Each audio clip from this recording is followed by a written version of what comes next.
Bata pa lamang ay mayaman na ang pamilya ni Ronan. Negosyante ang kanyang ama.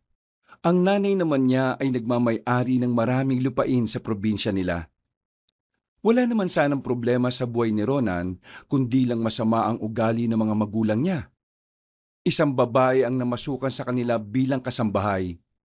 Minaltrato ito ng kanyang ama at ina. Pinagsamantalahan ng don. Sinasaktan ng don niya. Wala silang kalam-alam na ang kasambahay pala na si Raquel ay anak ng dating masamang albularyo. May kaalaman ng dalaga sa ilang gawain ng ama nito. Nang hindi na nito kinaya ang pang-aalipusta sa kanya, gumawa ito ng isang paraan para malagay sa alanganin ang buong lugar. Nangyanggaw ito ng tao. At nang maging aswang ito, lahat ng makakagat nito ay magiging aswang din. Nang sumabog ang gulo sa lugar, dito na nagkandaletse-letse ang kanilang mga buhay. Mas lalo pang magiging mahirap ang buhay nila kapag nakaharap na nila ang dating kapartner ng Don sa business na niloko niya, si Don Anton. Isa sa mga naging aswang at pinakamalakas. Ano kaya ang magiging kapalaran ng pamilya ni Ronan sa pagdami ng mga aswang? Makaligtas pa kaya sila? O wala na silang magagawa sa karma na dumating sa kanilang pamilya? Ang mga katanungan ay mabibigyan ng kasagutan sa pagpapatuloy ng mga kwento ni Kabanong. Sabay-sabay nating tong subaybayan. Napuno na naman ng sigaw ng Don ang buong mansyon noong gabing yon. Sa halip na matutulog na sana ang binatang si Ronan, lumabas pa siya ng kanyang silid para alamin kung ano na naman ang nangyayari. Pagdating niya sa malawak nilang dining area, kaharap ni Don Amario ang binatang si Elias. Nakayuko ito at merong kanin sa muka at ulo. Nasa lapag ang plato na nabasag, habang si Don Amario naman, gigil na gigil habang hawak ang kwelyo ng binata. Mabilis na lumapit si Ronan. Kaibigan niya kasi si Elias. Hindi niya kakayaning makita na pati ang kaibigan niya ay ginaganon ng kanyang ama. Inawat niya ang ama. Pumagitna siya at saka mahinahon na nagsalita. Papa, ano na naman ba ito? Kaibigan ko si Elias. Huwag niyo naman siyang ganituhin. Wala akong pakialam kung kaibigan mo siya o hindi. Ang gusto ko, masunod ng maayos sa mga pinag-uutos ko. Tignan mo dinala, lambanog. Kailan pa ako uminom ng ganitong nakakadiring inumin? Ang sabi ko, pumunta siya kay Don Anton at kunin ang alak na gusto ko. Elias, bakit naman kasi lambanog ang inuwi mo?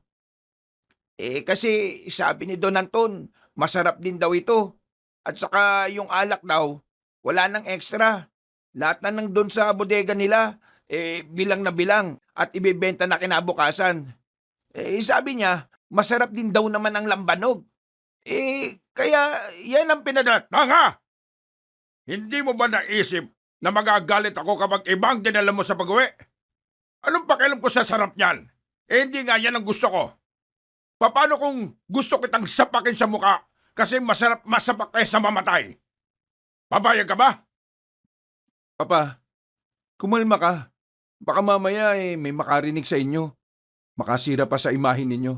Nakakalimutan niyo na bang sa susunod na linggo magsisimula ka ng pumasok sa politika? Sa sinabing ito ni Ronan ay saka lamang kumalma ang Don. Tumahimik na talaga ang matandang lalaki basta imahin na niya ang pinag-uusapan. Ikaw, Elias, tinanggap kita rito kasi ang sabi mo, kailangan mo ng pera para sa mga kapatid mong nag-aaral sa Maynila. Kaya umayos ka, ha? Ayusin mo ang takbo ng utak mo. Kasi hindi habang buhay, kaya kong tiisin ang katangahan mo. Pasalamat ka, kaibigan mo ang anak ko. Kasi kung hindi, baka matagal ka ng patay. Hindi lingid sa kaalaman ni Ronan ang mga krimen na ginagawa ng kanyang ama. Marami na itong pinapatay na tao. Karamihan mga lulong sa droga, mga taong nakakaaway niya sa negosyo, at ang iba naman ay ang mga taong may nalalaman sa mga iligal niyang gawain. pati na rin mga nakikitaan niya ng pagiging hadlang sa pagkampanya niya sa politika. Nitong nakaraang buwan lang, isang konsehal ang pinatay ng Don dahil yun ang makakalaban sa eleksyon. May tuturing na halang ang kaluluwa ni Don Amario. At walang magawa ang binatang si Ronan doon. Maging siya rin kasi ay hindi naman kayang palagan ang kanyang ama. Alisin mo na sa harap ko yan. Baka masap ako pa yan. Dinala na lamang ni Ronan ang kanyang kaibigan sa sala.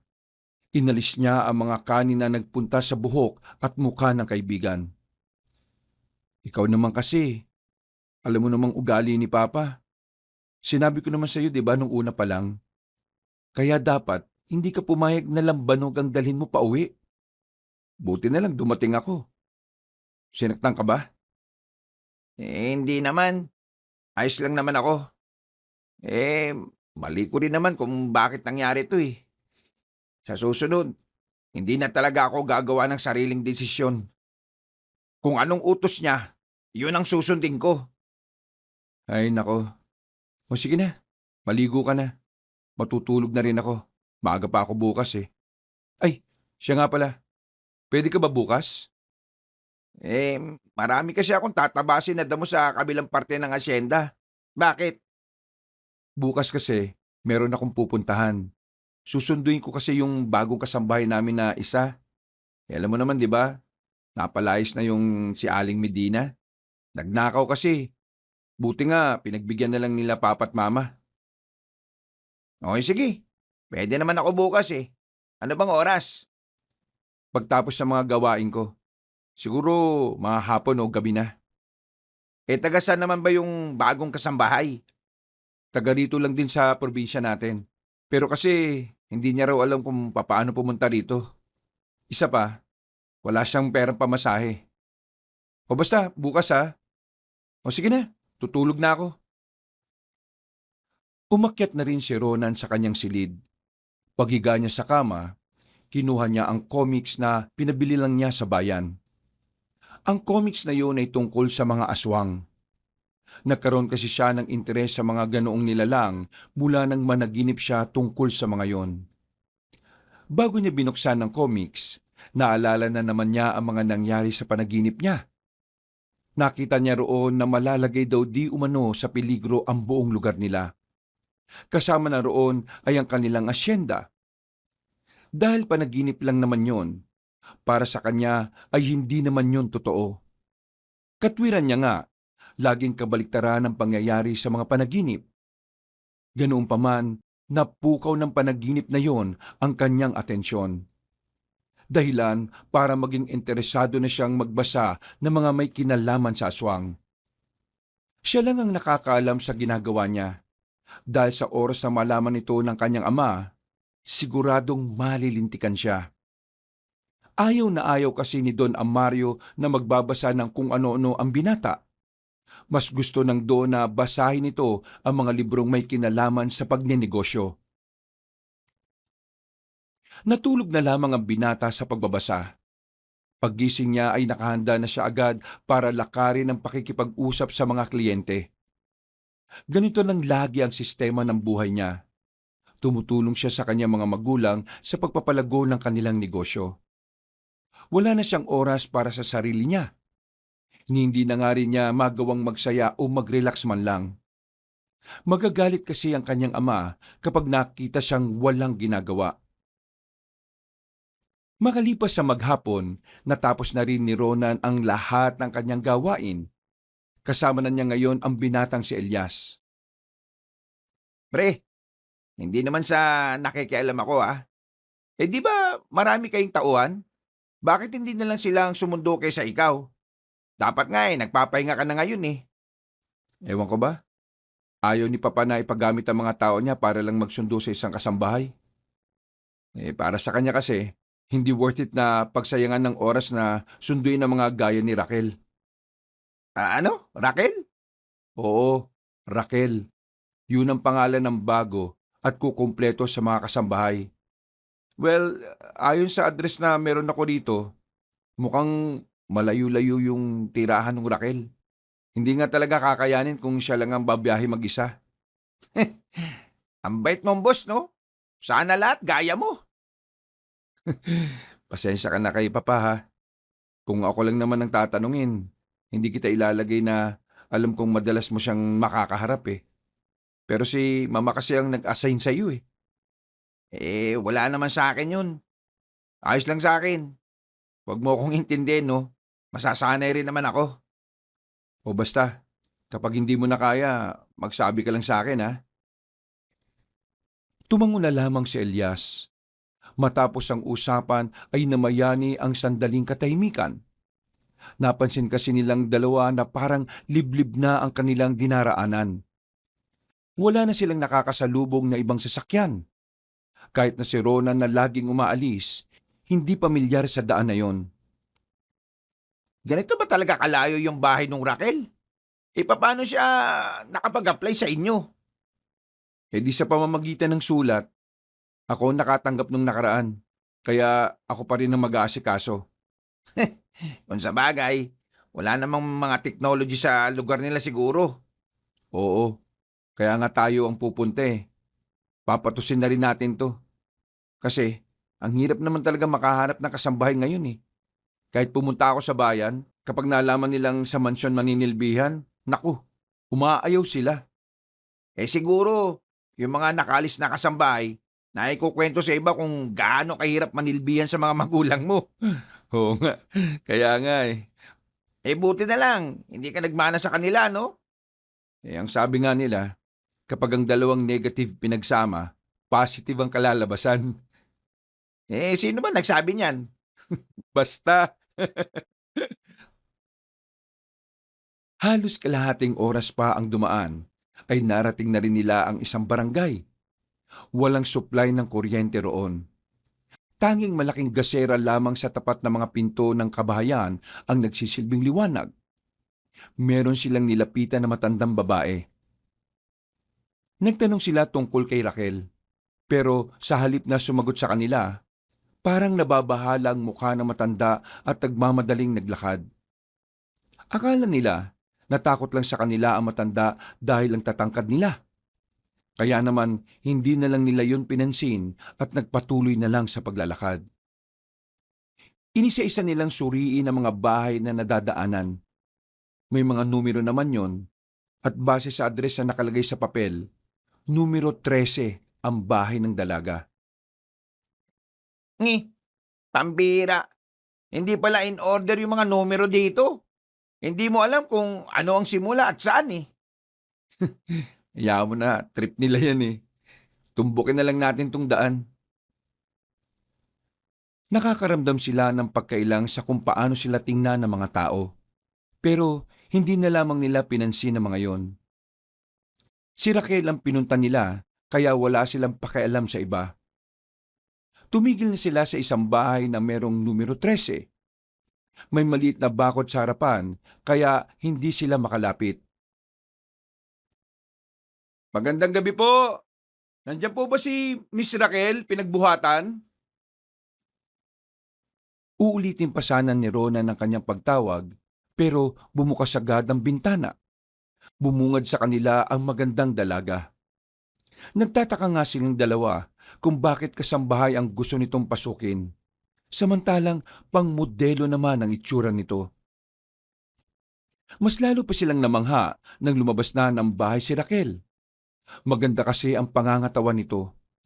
Nakasuot kasi ito ng simpleng sando at maikling short.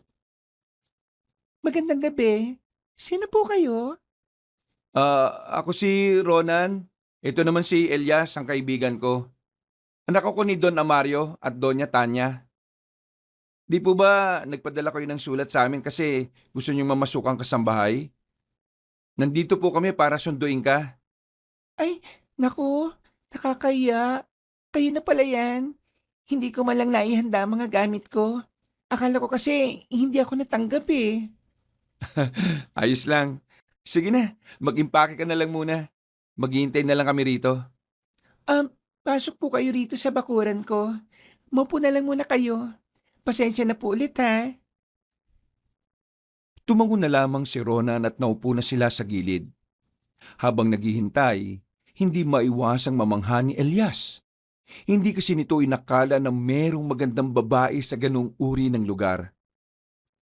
Pre, mukhang jackpot ka rito sa kasampay na ito, ha? Pinagsasabi mong jackpot. Kung makapagsalita to, parang may gagawin ako masama dun sa babae ah. Baliw. Hindi. Ang ibig kong sabihin ng jackpot, may makikita ka na ring maganda sa mansyon. Eh kung yung dinadaldal mo dyan, binalikan mo yung sasakyan sa bungad para bantayan, di natuwa pa ako. Ito naman, ipapabantay mo din pala sa akin yung sasakyan eh. Sinama mo pa ako dito. Dito na lang ako. Napailing na lamang si Ronan. Sa kanilang paghihintay sa dalaga, patingin-tingin sila sa paligid. Nagmamasid at nakikiramdam. Para kay Ronan, nakakabagot ang manirahan sa ganong klase ng lugar. Para kasing hindi magkakilala ang mga tao. Parang laging takot sa tao at higit sa lahat, napakatahimik ng lugar.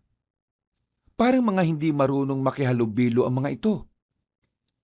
Mga ilang sandali lang ay lumabas na rin ng bahay ang dalagang si Raquel. Bitbit na nito ang malaking bag. Agad namang kinuha yun ni Elias. Pasensya na talaga kung hindi ako nakapaganda. Ayos lang. O paano, babiyahin na tayo? Ayos ka na ba? Oo, ayos na ako. Pasensya na talaga ha. Lumabas na sila sa bakuran ng babae. Habang tinatahak nila ang daan, ay nagsasarado ng bintana ang mga kabahayan. Ang mga tao rin sa labas ay nagpapasukan na sa kani-kanilang mga bahay.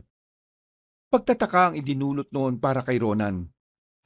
Hindi niya kasi alam kung hindi lang talaga sanay ang mga tao o sadyang may kakaiba silang dahilan. Nang makarating na sila ng sasakyan, hindi na rin napigilan ni Ronan ng sarili na magtanong sa dalaga. Kanina pa kasi siya binabagabag ng mga nasa isipan niya. Raquel, matanong ko lang yung mga tao ba rito sa inyo hindi sanay na may dayo? Tungkol sa mga kalugar ko, opo, hindi sila sanay. Dati kasi nagkaroon ng isang pangyayari kaya lahat dito sa amin parang nagkaroon ng trauma. Anong nangyari? May dayo, tapos ng gulo sa amin. May mga baril sila kaya walang nagawa ang mga tao. Katanggap-tanggap naman pala yung dahilan nila. Kahit naman siguro sino matotroma. Pasalamat na lang tayo at hindi nila tayo sinaktan. Raquel, aware ka naman siguro sa papasukan mong trabaho, di ba? Opo, sa katunayan, ito na yung pangalawang beses na mamamasukan ako bilang kasambahay. Ano nangyari dun sa una? Napalayas po ako Kasi nagkagusto po sa akin yung amo kong lalaki. Tapos nagselos yung amo ko pong babae. Kahit naman sino, makakagusto sa'yo eh. Kahit siguro aswang, mahuhumaling kasi ang ganda mo. Aswang? Hindi. Biro lang yun. Speaking of aswang, ma-open ko na rin para habang nasa biyahe tayo, may pinag-uusapan tayo. Naniniwala ka ba sa aswang, Raquel? Sandaling napaisip ang dalaga.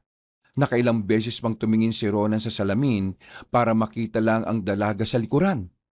Maya-maya pa ay sumagot na rin ang dalaga sa tila nababahalang tinig. Naniniwala po ako sa aswang dahil minsan na rin silang naging parte ng buhay namin. Binagalan ni Ronan ang pagpapatakbo ng sasakyan sa sinabing yun ng dalaga. Naintriga siya rito. Kaya naman, hindi na niya maiwasan pang pahabain ang usapan na yun. Teka, anong ibig mong sabihin na naging parte na sila ng buhay nyo? Kamag-anak nyo sila? Hindi po. Teka. Hulaan ko. Kainuman sila ng papa mo, no? Naging kalaban sila ng papa ko. Ha? Ano ba ang papa mo? Isang albularyo. Namatay ang papa ko dahil sa mga aswang. Nako, pasensya ka na. Naalala mo patuloy yung bagay na yan. Alam mo, naniniwala naman ako na pwedeng maging totoo ang mga aswang pero hindi pa kasi ako nakakakita. Hindi niyo po nanaisin kapag naranasan yung makaharap ang mga mababangis na nilalang na yon. Oops, tama na. Medyo nakakatakot na ang pinag-uusapan nyo. Baka mamaya mabangga tayo kasi natakot na si Ronan. Mabuti pa, ibay na lang natin ang usapan. At teka, ganito. Ako magtatanong, may boyfriend ka na ba? Uy, Elias, kapal ng mukha mo magtanong. Tanong lang naman eh. Wala akong kasintahan. Walang nagtatangka. Walang nagkakamali. Ano? Sa ganda mong yan, wala? Sus, maniwala. Wala talaga. Pero meron na niligaw sa akin noon. Ang kaso, bigla na lang niya akong iniwan sa hindi ko malaman na dahilan. Ayos lang yan. May mga tao talagang pinagtagpo ng kapalaran pero hindi naman pala silang itinadana. Di ba? Nagtawanan na lamang sila nung mga sandaling yon. Namayani ang katahimikan sa mga sumunod na sandali. Maya-maya lang, nakarating na rin sila sa hasyenda. Pagdating nila ng mansyon ay hindi nila naabutan ng Don. Tanging si Doña Tanya lang ang naroroon. Mama, eto na si Raquel, ang papalit sa napalayas nating kasambahay. Are you sure na kasambahay ang papasukan mo? Opo, kasambay lang naman po kasi ang kaya kong trabaho. Okay, magsimula ka na agad bukas. Naku, maraming salamat po. Please lang, ayaw ko ng tatanga-tanga. Do your job properly and you will be good in staying here. Naglakad na rin ang matandang babae. Agad naman bumulong si Elias kay Ronan. Pre, mukhang good mood ang mama mo ah. Baka nanalo na naman sa kasino. O di bali. Raquel, sumama ka sa akin. Ihatid kita sa maid's quarter. Pinakilala ni Ronan si Raquel sa iba pa nilang kasambahay.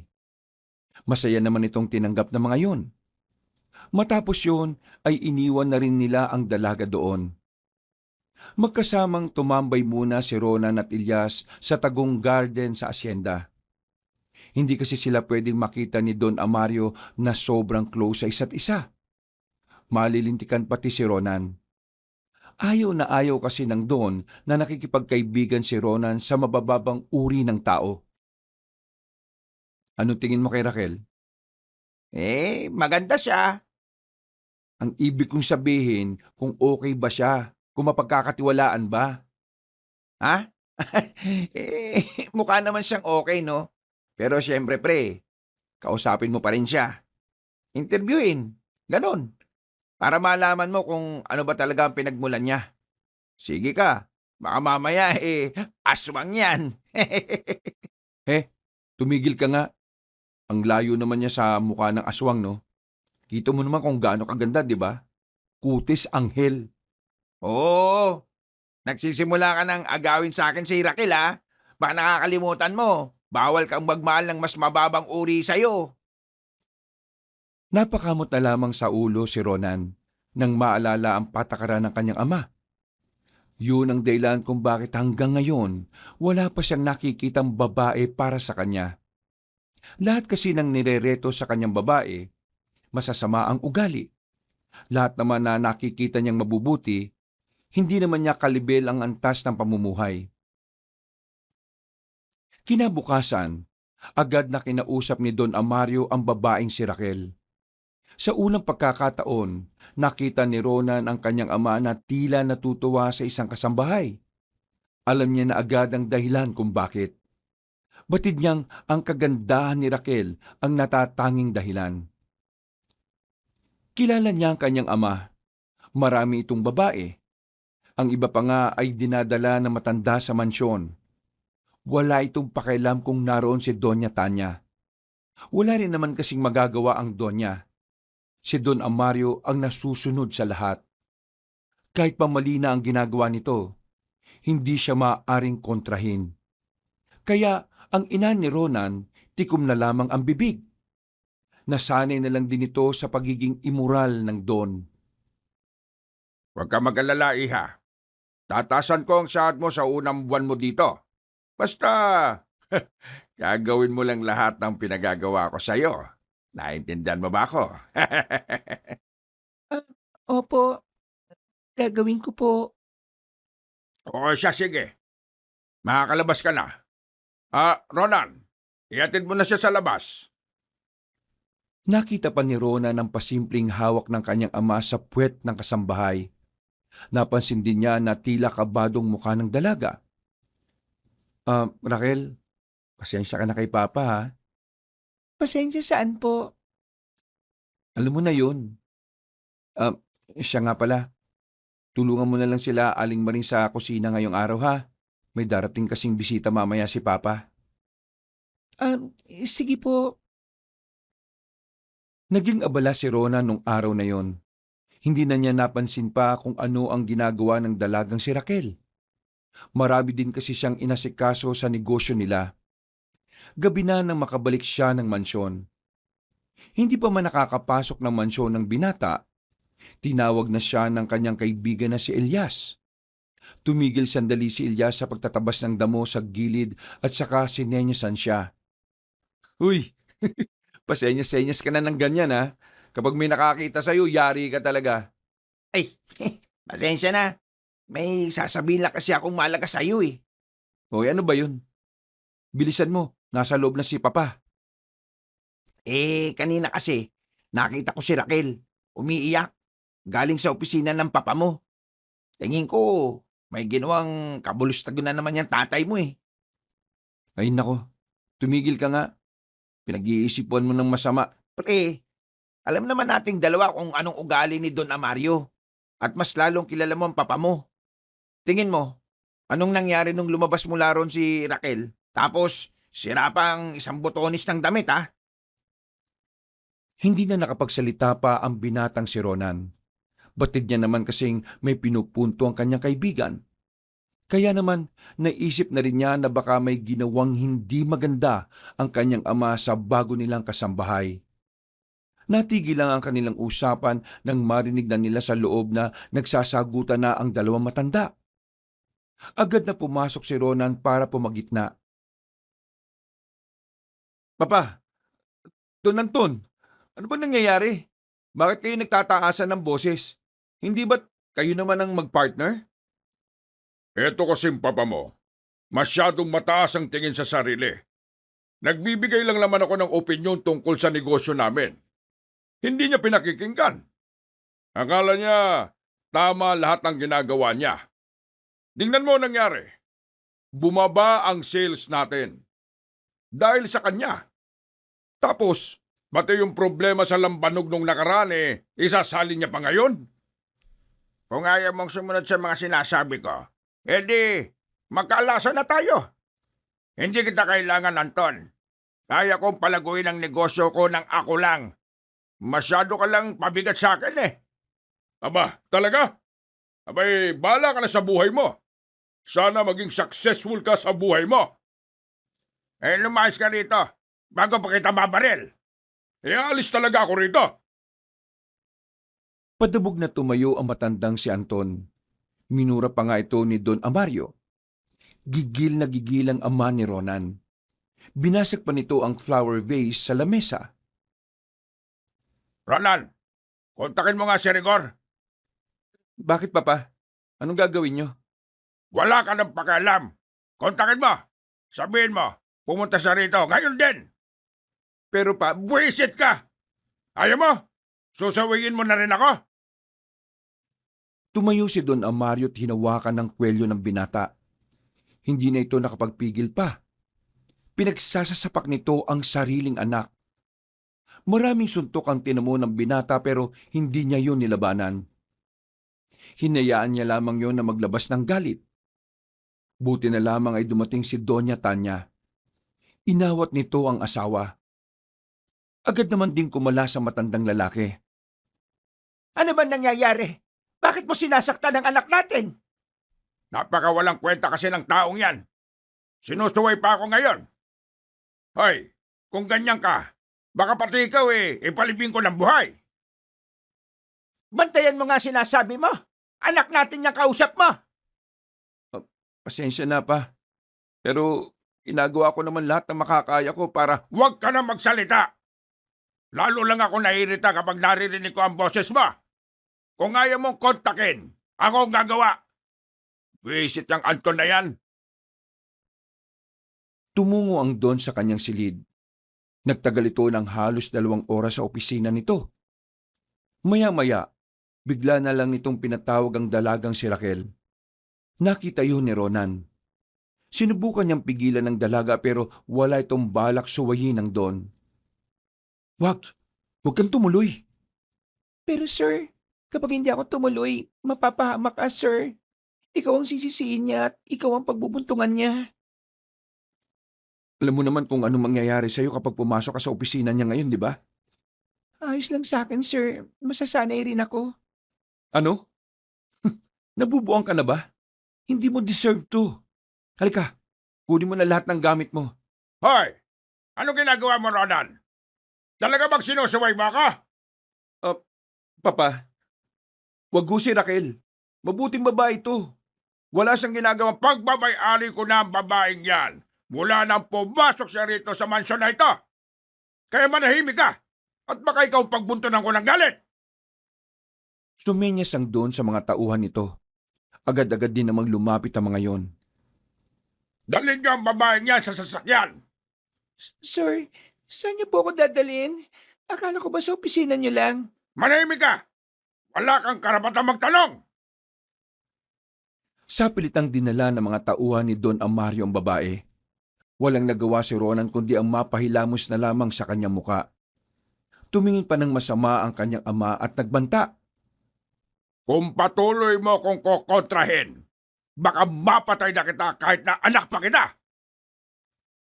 Napalunok na lamang si Ronan sa sinabi ng kanyang ama. Nanatili lang siyang nakatayo sa gilid habang pinagmamasdan si Raquel na hila-hila ng mga lalaki. Sinubukan niya namang sundan ng babae, pero pinigilan lang siya ng mga bantay sa labas. Sa mga sandaling yon, nagsimula na mag-alala si Ronan para kay Raquel. Naalala na naman niya kasi ang ginawa ng kanyang ama sa isang babaeng bayaran noon.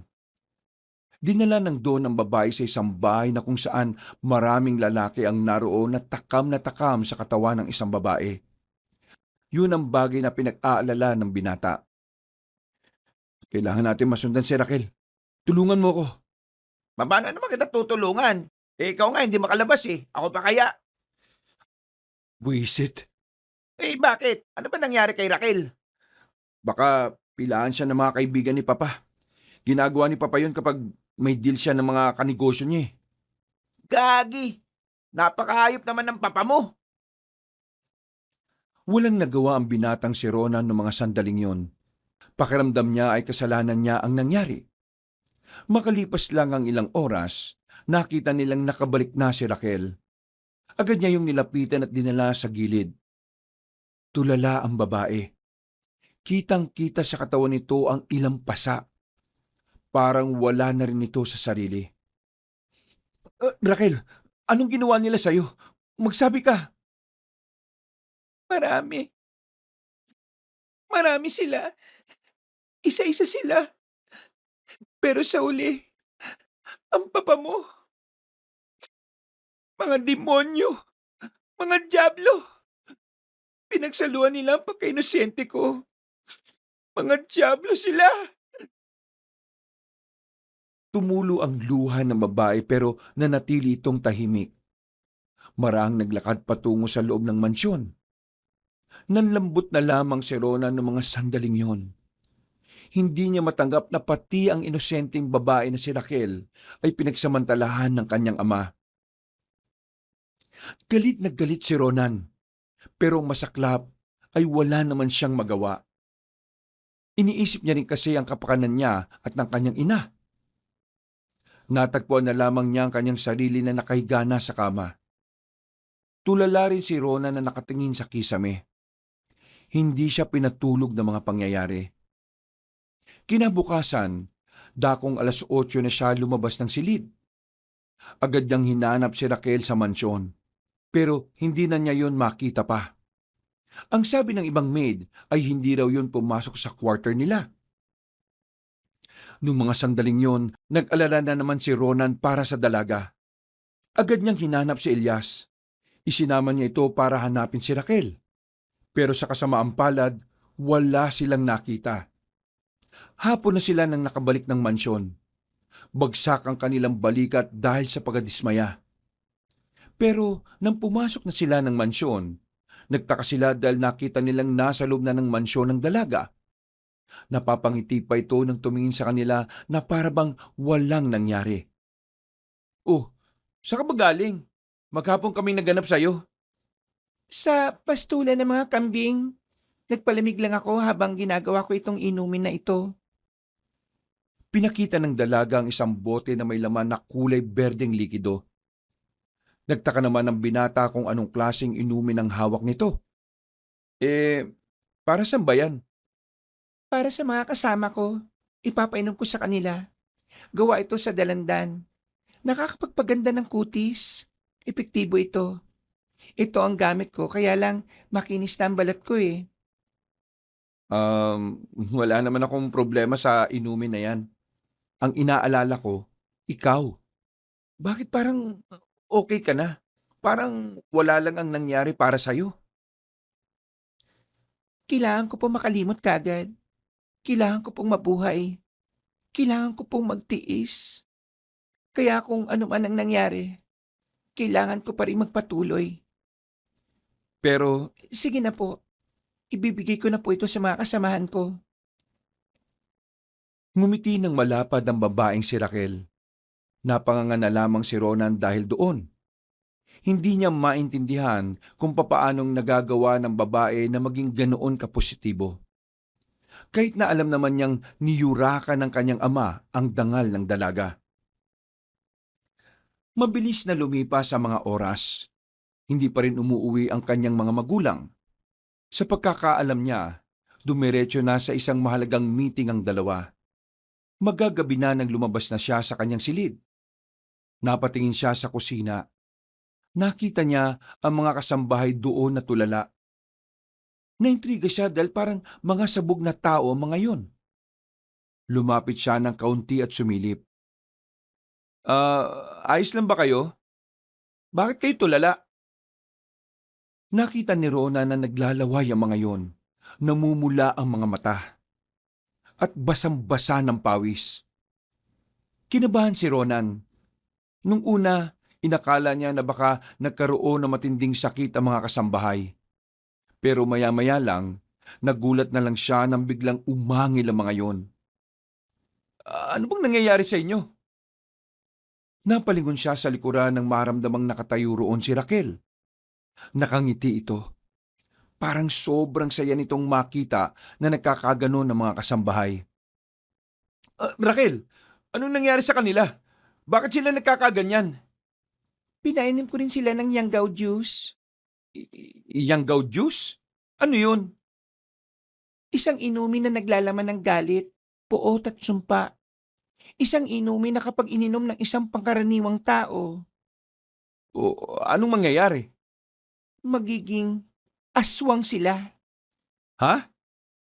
Teka, seryoso ka ba sa sinasabi mo? Tingnan mo sila. Makikita mo sa kanila ang mga sagot. Pero, bakit mo ginawa yun? Simple lang, Ronan. Paghihigante. Ito ang tanging solusyon para mawala na sa mundong ito ang mga taong sukdulan ng kasamaan. Teka, gusto mong gantihan si Papa? Ang mga aswang na yan ang magsisilbing dilubyo ng lugar na ito. Lahat kayo ay mamamatay. Pero, alam mong tinutulungan kita. Pero matagal ka na nagbubulag-bulagan. Ibig sabihin, wala kang ginawa at hinayaan mo lang na maging hayop ang ama mo. Kaya ngayon, sama-sama kayong danasin ng tunay na impyerno. Yung mga aswang na yan, ang bangungot ng buhay ninyo. Sa oras na makagat kayo ng mga yan, dalawa lang ang hahantungan ninyo. Mamamatay kayo o magiging katulad nila kayo. Teka, sino ka ba talaga? Ako ang anak ng isang albularyong biyasa sa itim na salamangka. Nagkamali ng kinalaban ng papa mo. Naglakad na lamang palabas ang babaeng si Raquel habang tumatawa ng malakas. Pagtingin ni Ronan sa labas, maging ang mga bantay pala roon ay napainom ng dalaga. Sa mga pagkakataong ito, naniniwala na si Ronan na totoo nga talaga ang mga aswang. Nasa harapan na kasi niya ang malaking patunay. Natataranta niyang hinanap si Elias.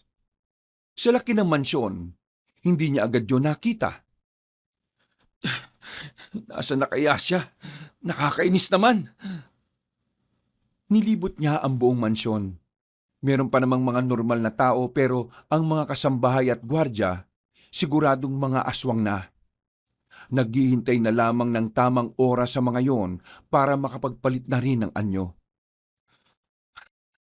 Saan ka ba nang galing, ha? Alam mo na ba ang nangyayari? Si Raquel, ng Yanggaw. Alam ko na. Anak pala siya ng albularyo. May alam siya sa ganung bagay. Kaya, kailangan nating umalis dito. Kapag nakagat tayo ng mga aswang na yon, pwede tayong mamatay o kaya maging aswang din. Ha? Parang ano? Parang zombie ba to? Oo, parang ganun na nga. Pero kakaiba itong aswang. Alam mo naman na mas mabangis pa sila sa mga zombie na napapanood natin. Anong gagawin natin ngayon? Aswang na ba ang lahat? Halika, may alam akong daan patungo sa paradahan ng sasakyan. Tumungo sila sa likuran ng mansyon. Meron silang sinuotan na butas doon. Tumago sila sa maraming halamanan na parang parte na rin ng gubat. Kaunting lakad pa lang sila, narinig na nila ang malalakas na angil ng mga aswang sa mansyon.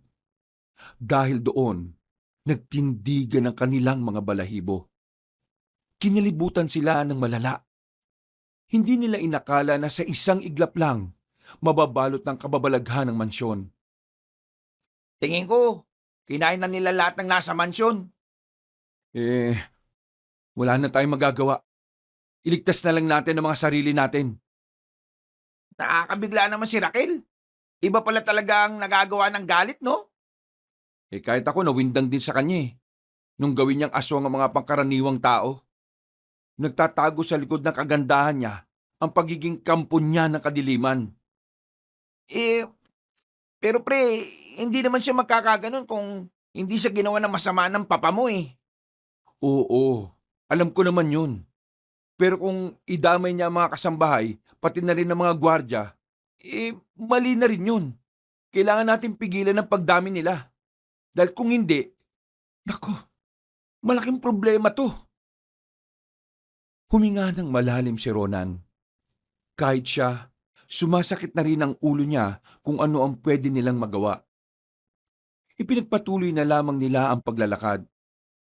Malaki ang asyenda kaya kampante sila na walang aswang ang makakakita sa kanila. Ayun na, bilisan mo! Teka, sandali!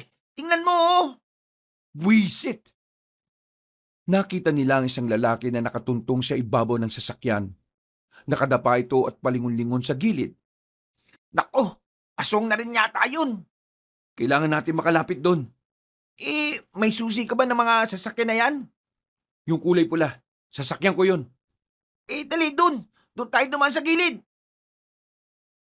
Gaya ng itinuro ni Elias, gumilid lang sila para hindi sila makita ng aswang na nasa ibabaw ng sasakyan.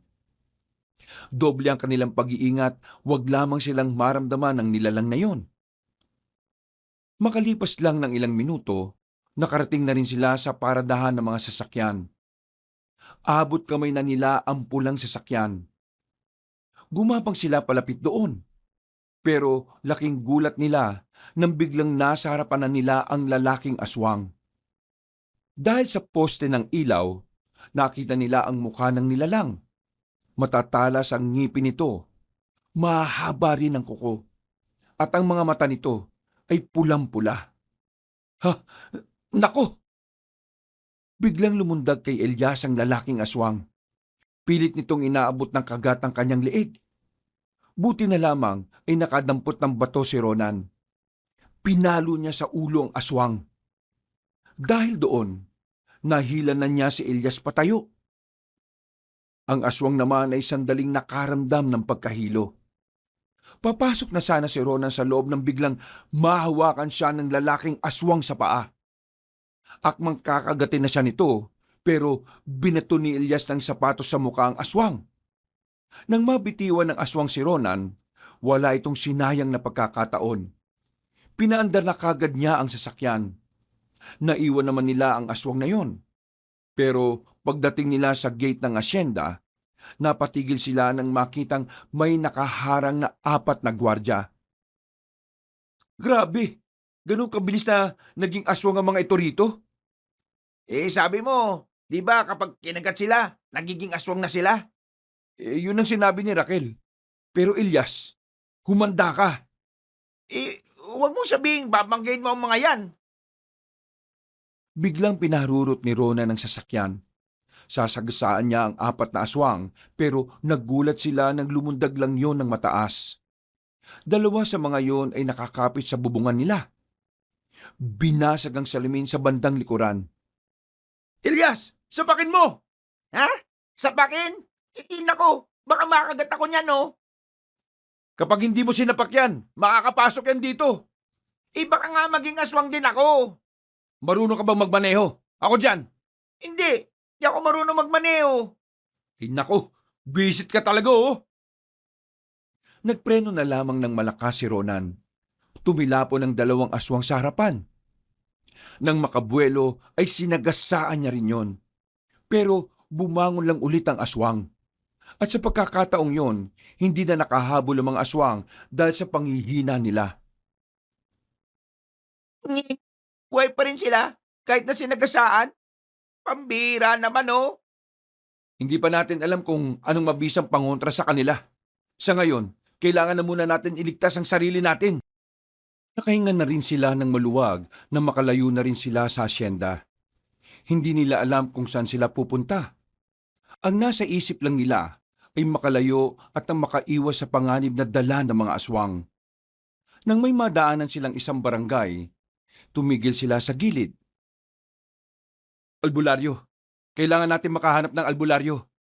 Base sa comics na binabasa ko, albularyo lang talaga makakatalo sa mga aswang. Bakit? May superpowers ba ang mga albularyo? Hindi ko alam. Pero may mga tinatawag silang anting-anting. Baka matulungan nila tayo. Dito sa barangay na ito, tingnan natin kung may albularyo. Tiningnan na muna nila ang paligid bago sila bumaba. Nang makita nilang wala namang aswang, kampante silang lumabas ng sasakyan. Pagpasok nila sa lugar na yon, nagtanong agad sila sa isang matandang lalaki na nakita nila sa gilid. Magandang gabi po. Pasensya na po sa abala. Magtatanong lang po kami. Meron po ba kayong kilala na albularyo? Tumigil ang matandang lalaki sa ginagawa nito at tumingin ng seryoso sa kanila. Hindi ito nagsasalita, pero itinuro lang ng matanda ang direksyon. Matapos magpasalamat, diretso lang silang naglakad. Ilang minuto lang ay nakarating na rin sila sa tapat ng isang bakuran. May nakita silang binata at batang lalaki doon. Nasa harapan ng salangan at parang may inilalaga sila. Napatingin sa kanila ang binata at batang lalaki. Tumigil yon at lumapit sa kanila. Sino kayo? At anong kailangan nyo? Ako si Ronan. Ito naman si Elias. Nandito kami para humingi sana ng tulong. May albularyo ba na nakatira dito? O anong kailangan mo sa albularyo? Okay lang ba na sagutin mo muna yung unang tanong bago ka magtanong? Kayo ang may kailangan. Kayo ang mag-adjust. Anong kailangan nyo sa albularyo? Ganito kasi no. May kasambahay kaming bago. Tapos, itong kasambahay namin, nagawan siya ng masama ng tatay ko. Tapos, nagiganti siya. Meron siyang pinainom na kulay green na tubig eh. Sabi niya, yanggaw juice daw ang tawag doon. Pinainom niya yung mga kapwa niya kasambahay, pati na rin yung mga gwardiya namin. Tapos, nagulat na lang kami. Naglalaway na yung mga yun. Sabi ng kasambahay namin, naging aswang na raw ang mga yun. Ang kinatatakot ko lang ay ang sinabi niya. Kung sino raw ang makagat ng aswang, pwedeng mamatay, pero pwede rin maging aswang din. Sa sinabing yun ni Ronan, nakita niya ang pagbabago ng reaksyon ng lalaking kaharap niya. Binuksan nito ang kahoy na gate at sinenyasan silang pumasok. Sumunod naman sila at naupo sa gilid ng salangan. Sinasabi niyong isang yanggaw ang nangyari at ang makakagat ng biktima magiging panibagong aswang? Pwede ko bang malaman kung sino o ano ang pangalan ng taong gumawa nun? Siya si Raquel. Sinundo namin siya sa isang liblib na lugar na kahit supply ng kuryente wala. Ang sabi niya sa amin, anak daw siya ng isang itim na albularyo na biyasa sa paggamit ng itim na mahika. Kaya siguro may alam din siya. Nagkatinginan ng binata at ang batang lalaki. Para bang nag-uusap ang dalawa, gamit lang ang kanilang tinginan. Nasan ba yung albularyo? Kaming dalawa ang hinahanap niyo. Ako si Odong at itong pinsan ko naman ay si Sebastian.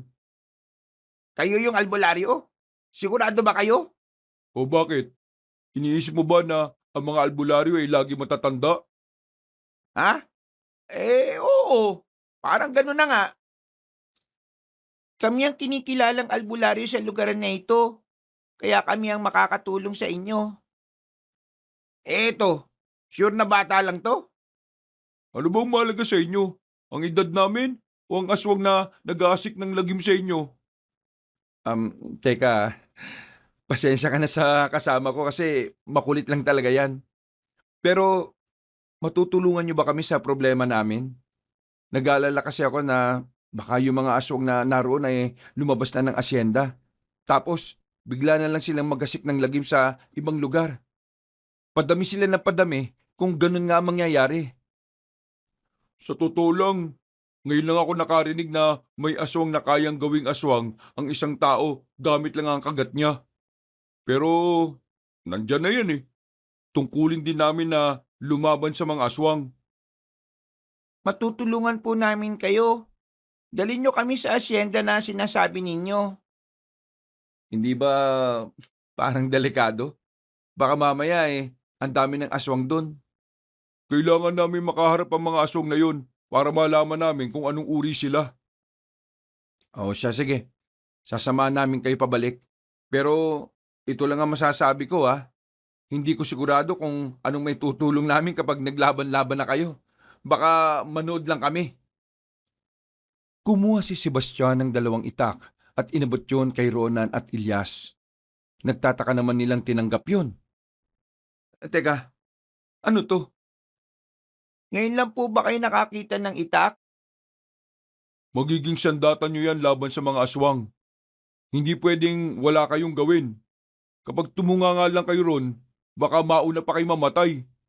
Ihanda lang namin ang mga gamit namin Kapag nalaman naming isang malaking kalokohan tong sinasabi nyo, dito na kayo mamamatay. O pwede rin naman sa sasakyan na dala ninyo. Hindi na nagsalita pa si Ronan. Hinintay na lamang nila ang magpinsan na maihanda ang mga gamit na kailangan nila. Maya-maya lang ay lumabas na rin ang mga yon. Sabay silang naglakad patungo sa sasakyan. Kahit na anong mangyari, huwag niyong hayaan na masugatan kayo. Dahil ang dugo nyo ay sobrang bango para sa mga aswang. Kapag nasugatan kayo, maamoy nila yun at mahihirapan kayo makapagtago. Tumango na lamang si Ronan ng mga sandaling yon at pinaandar na rin ang sasakyan. Habang nasa biyahe sila, ay hindi pa rin nawawala ang kaba sa kalooban ni Ronan. Sa kabilang banda, sinisisi niya ang kanyang ama sa lahat ng mga nangyayari. Kung hindi lang sana masama ang ugali nito, kung sana'y mabuti itong tao, hindi na sana sisiklab ang kaguluhan na yon. Napaigpit na lamang ng hawak sa manubela ang lalaki. Hindi niya rin masisisi si Raquel sa ginawa nito. Pero aminado siyang magbabago ang buhay niya sa pangyayaring yon. Makalipas ang ilang minuto, malapit na rin sila sa asyenda. Kahit na wala pa sila roon, Nararamdaman na ng magpinsang albularyo ang presensya ng mga aswang. Itigil mo muna ang sasakyan sa gilid. Ha? Bakit? May aswang sa paligid. Sinunod ni Ronan ang sinasabi ni Odong. Kabado niyang ipinarada ang sasakyan sa gilid at lumabas ang magpinsan. Naiwan silang dalawa ni Elias sa loob. Ang tapang naman itong dalawang to. At yung isa, bata pa. Ay nako, Mukhang sanina-sanina sila sa ganito eh. ibig sabihin, matagal na talagang totoo mga aswang-aswang na yan. Napatingin sila ulit sa magpinsan nang makita na nilang nakikipaglaban na ang dalawa sa 4 na aswang.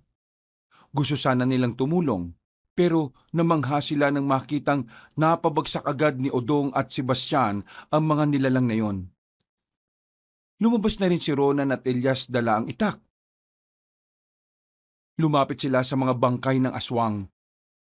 Lahat ng yon ay may tumatagas na dugo sa ulo. Para mas madaling mamatay ang mga aswang, sa ulo niyo tamaan. Ang galing niyo makipaglaban. Dati niyo na bang ginagawa ito? Kagaya ng sinasabi ko kanina, tungkulin namin ang pumaslang ng mga aswang. Mga pangkaraniwang aswang pa lang ito. Hindi natin alam kung may mas malakas pa dito, wala na. Kaya wag muna tayong magpakampante. Tingin ko, hindi na natin kakailanganin ng sasakyan. Lalakarin na lang natin, total, sabi niyo, malapit na. Ha? Bakit? Hindi ba pwedeng nakasakay tayo? Kapag nakasakay tayo, mapupukaw agad natin ang atensyon nila. Oo pre, tama nga naman siya. Maging handa kayo sa lahat ng oras ha. Hindi namin kayo mababantayan palagi. Gamitin nyo mga hawak nyo para protektahan ng sarili nyo. Hindi yan palamuti lang ha.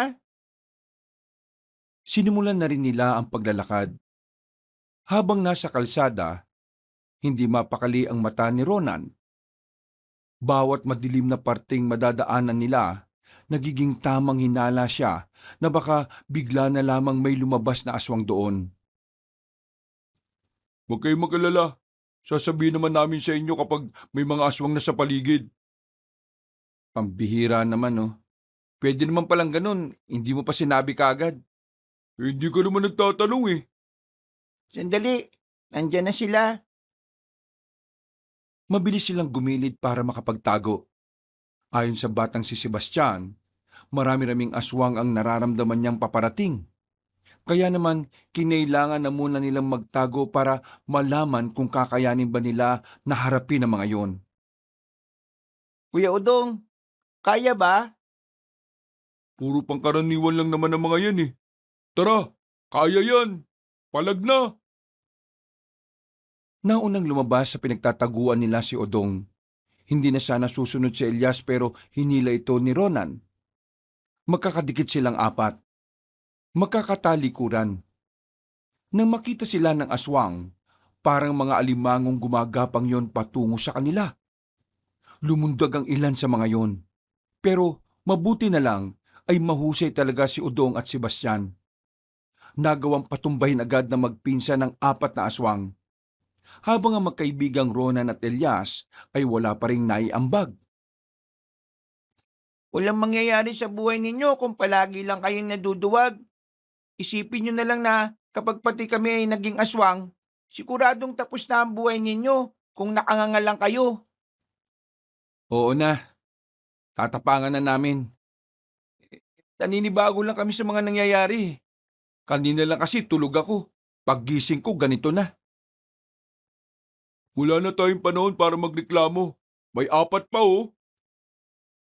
Nakita nilang tila hindi na lumalapit sa kanila ang 4 na aswang na natitira. Tatakas pa sana mga yon pero hinabol yun na magpinsan. Naiwan sa kalsada si Ronan at Elias. Hindi sila umalis doon. Sa kahihintay nilang makabalik ang dalawa, naabutan sila ng 2 aswang. Pamilya kay Ronan ng 2 aswang na yon. Isa roon ay ang kanilang gwardya at ang isa naman ay ang nag-aalaga ng mga kambing nila. Mang Andoy, Mang Nolan, nakikilala niyo naman po ako, di ba? Ako ito, si Ronan. Kasama ko si Elias. Huwag niyo kaming kakagatin, ha? Nakikilala ko kayo pero hindi ko kayang pigilan ng gutom. Biglang umatake ang dalawang matanda. Nataranta ang magkaibigan at hindi nila alam ang kanilang gagawin. Takbo lang sila ng takbo. Habang ang dalawang aswang naman ay sige lang sa paggapang. Sa kasamaang palad, bigla pang nadapa si Elias. Hindi yung kayang iwan ni Ronan kaya agad niya itong binalikan. Pero naabutan na sila ng aswang. Munti ka na siyang makalmot, pero mabuti na lang ay nakailag siya. Nung mga sandaling yon, sinubukan na ni Ronan na alisin ang takot sa kalooban niya. Naisipan niyang kailangan na niyang maging matapang dahil kung hindi, siguradong mas mauuna pa silang mawala sa mundo kaysa sa mga aswang. Tinaga ni Ronan ng isang matanda nang subukan nitong gumapang. Tinamaan niya yon sa leeg. Sumubsob yon sa semento. Habang ang isang aswang naman ay gigil na lumapit sa kanila. Tumayo ka na dyan! Pambira ka naman, oh! Biglang tumalo ng isang aswang. Pumaibabaw to kay Ronan. Buti na lang ay naglakas loob na rin si Elias ng mga sandaling yon. Tinaganan niya sa ulo ang aswang. At dahil dito, agad itong nalagutan ng hininga. Humihinga pa ang isang aswang sa gilid habang nakahawak ito sa gilid na may tagas ng dugo. Nilapitan yun ni Ronan. Oo, anong gagawin mo? Tatapusin na ang buhay nitong aswang na ito. Pero si Mang Andoy yan eh. Hindi na si Mang Andoy yan. Isa na siyang nilalang na magiging salot sa lipunan. Kaya kailangan na niyang mawala. Mang Andoy, pasensya ka na pero kailangan namin itong gawin. Pumikit na lamang si Elias nang tagain ni Ronan sa ulo ang matandang aswang. Bumuntong hininga na lamang din si Ronan. Kahit kasi kinaya niyang gawin yon sa matanda, hindi may kakailan na masakit din sa kalooban niya ang ginawa niya. Madalas niya kasing nakakausap si Mang Andoy noon, pero wala na siyang magagawa. Kaysa sila ang mapaslang na matanda, ililigtas na nila ang kanilang sarili. Ang pangyayaring yun ay nag-iwan ng isang nakakalungkot na kaisipan sa kanilang dalawa. Bigla na lamang pumasok sa isipan ni Ronan na kung sakaling ang kanyang mga magulang ang makalaban nila, ano ang gagawin niya sa mga oras na yon? Ano? Handa ka bang gawin yan sa mga taong minamahal mo? Sakaling maging aswang din sila? Kung ano makakabuti sa lahat hindi yun ang gagawin natin. Paano kapag ako nakagat at naging aswang? Papatayin mo ba ako? Nako, tigilan mo na nga yung kakatanong ng ganyan. Baka mamaya mangyari pa yan, sige ka. Bumalik sila sa kanilang pinanggalingan at naabutan nilang naroon na si Odong at si Sebastian. Walang kagalos-galos ang dalawa. Tila ba hindi nahirapan ng magpinsan sa mga kinakalaban nila. Nakakapagsalita ang mga aswang. May emosyon. Nakakaintindi sila. Pero dahil sa labis na kagutuman na nararamdaman nila, doon sila parang mababaliw. Mas lamang ang utak ng isang aswang kaysa sa utak ng isang tao. Kaya mahihirapan tayo nito. Maaring matalinong ibang aswang na makakalaban natin. Kaya kailangan natin mag-triple ng ingat. Wala po ba kayong kagat? Ha? Wala naman. Kayo? Wala rin po. Hindi nga sila nakadampi sa amin. Itong kasunduan natin Sa oras na isa sa atin ang makagat ng mga aswang, wala nang paliwanagan pa. Papaslangin kagad natin yun. Nga? Sigurado ka ba? Paano kung yung batang yan ang naging aswang? Di papaslangin ko rin siya. Wala pa kaming alam na lunas sa mga nangyayari ngayon. Kaya ang pagpaslang lang ang pinakamalapit na lunas para malabanan natin ito. Kakaibang problema to. Ngayon lang din namin ito naranasan. Isang malalim na paghinga ang pinakawala ng lalaking si Odong. Nang magsimula na rin itong maglakad, ay sumunod na rin sila.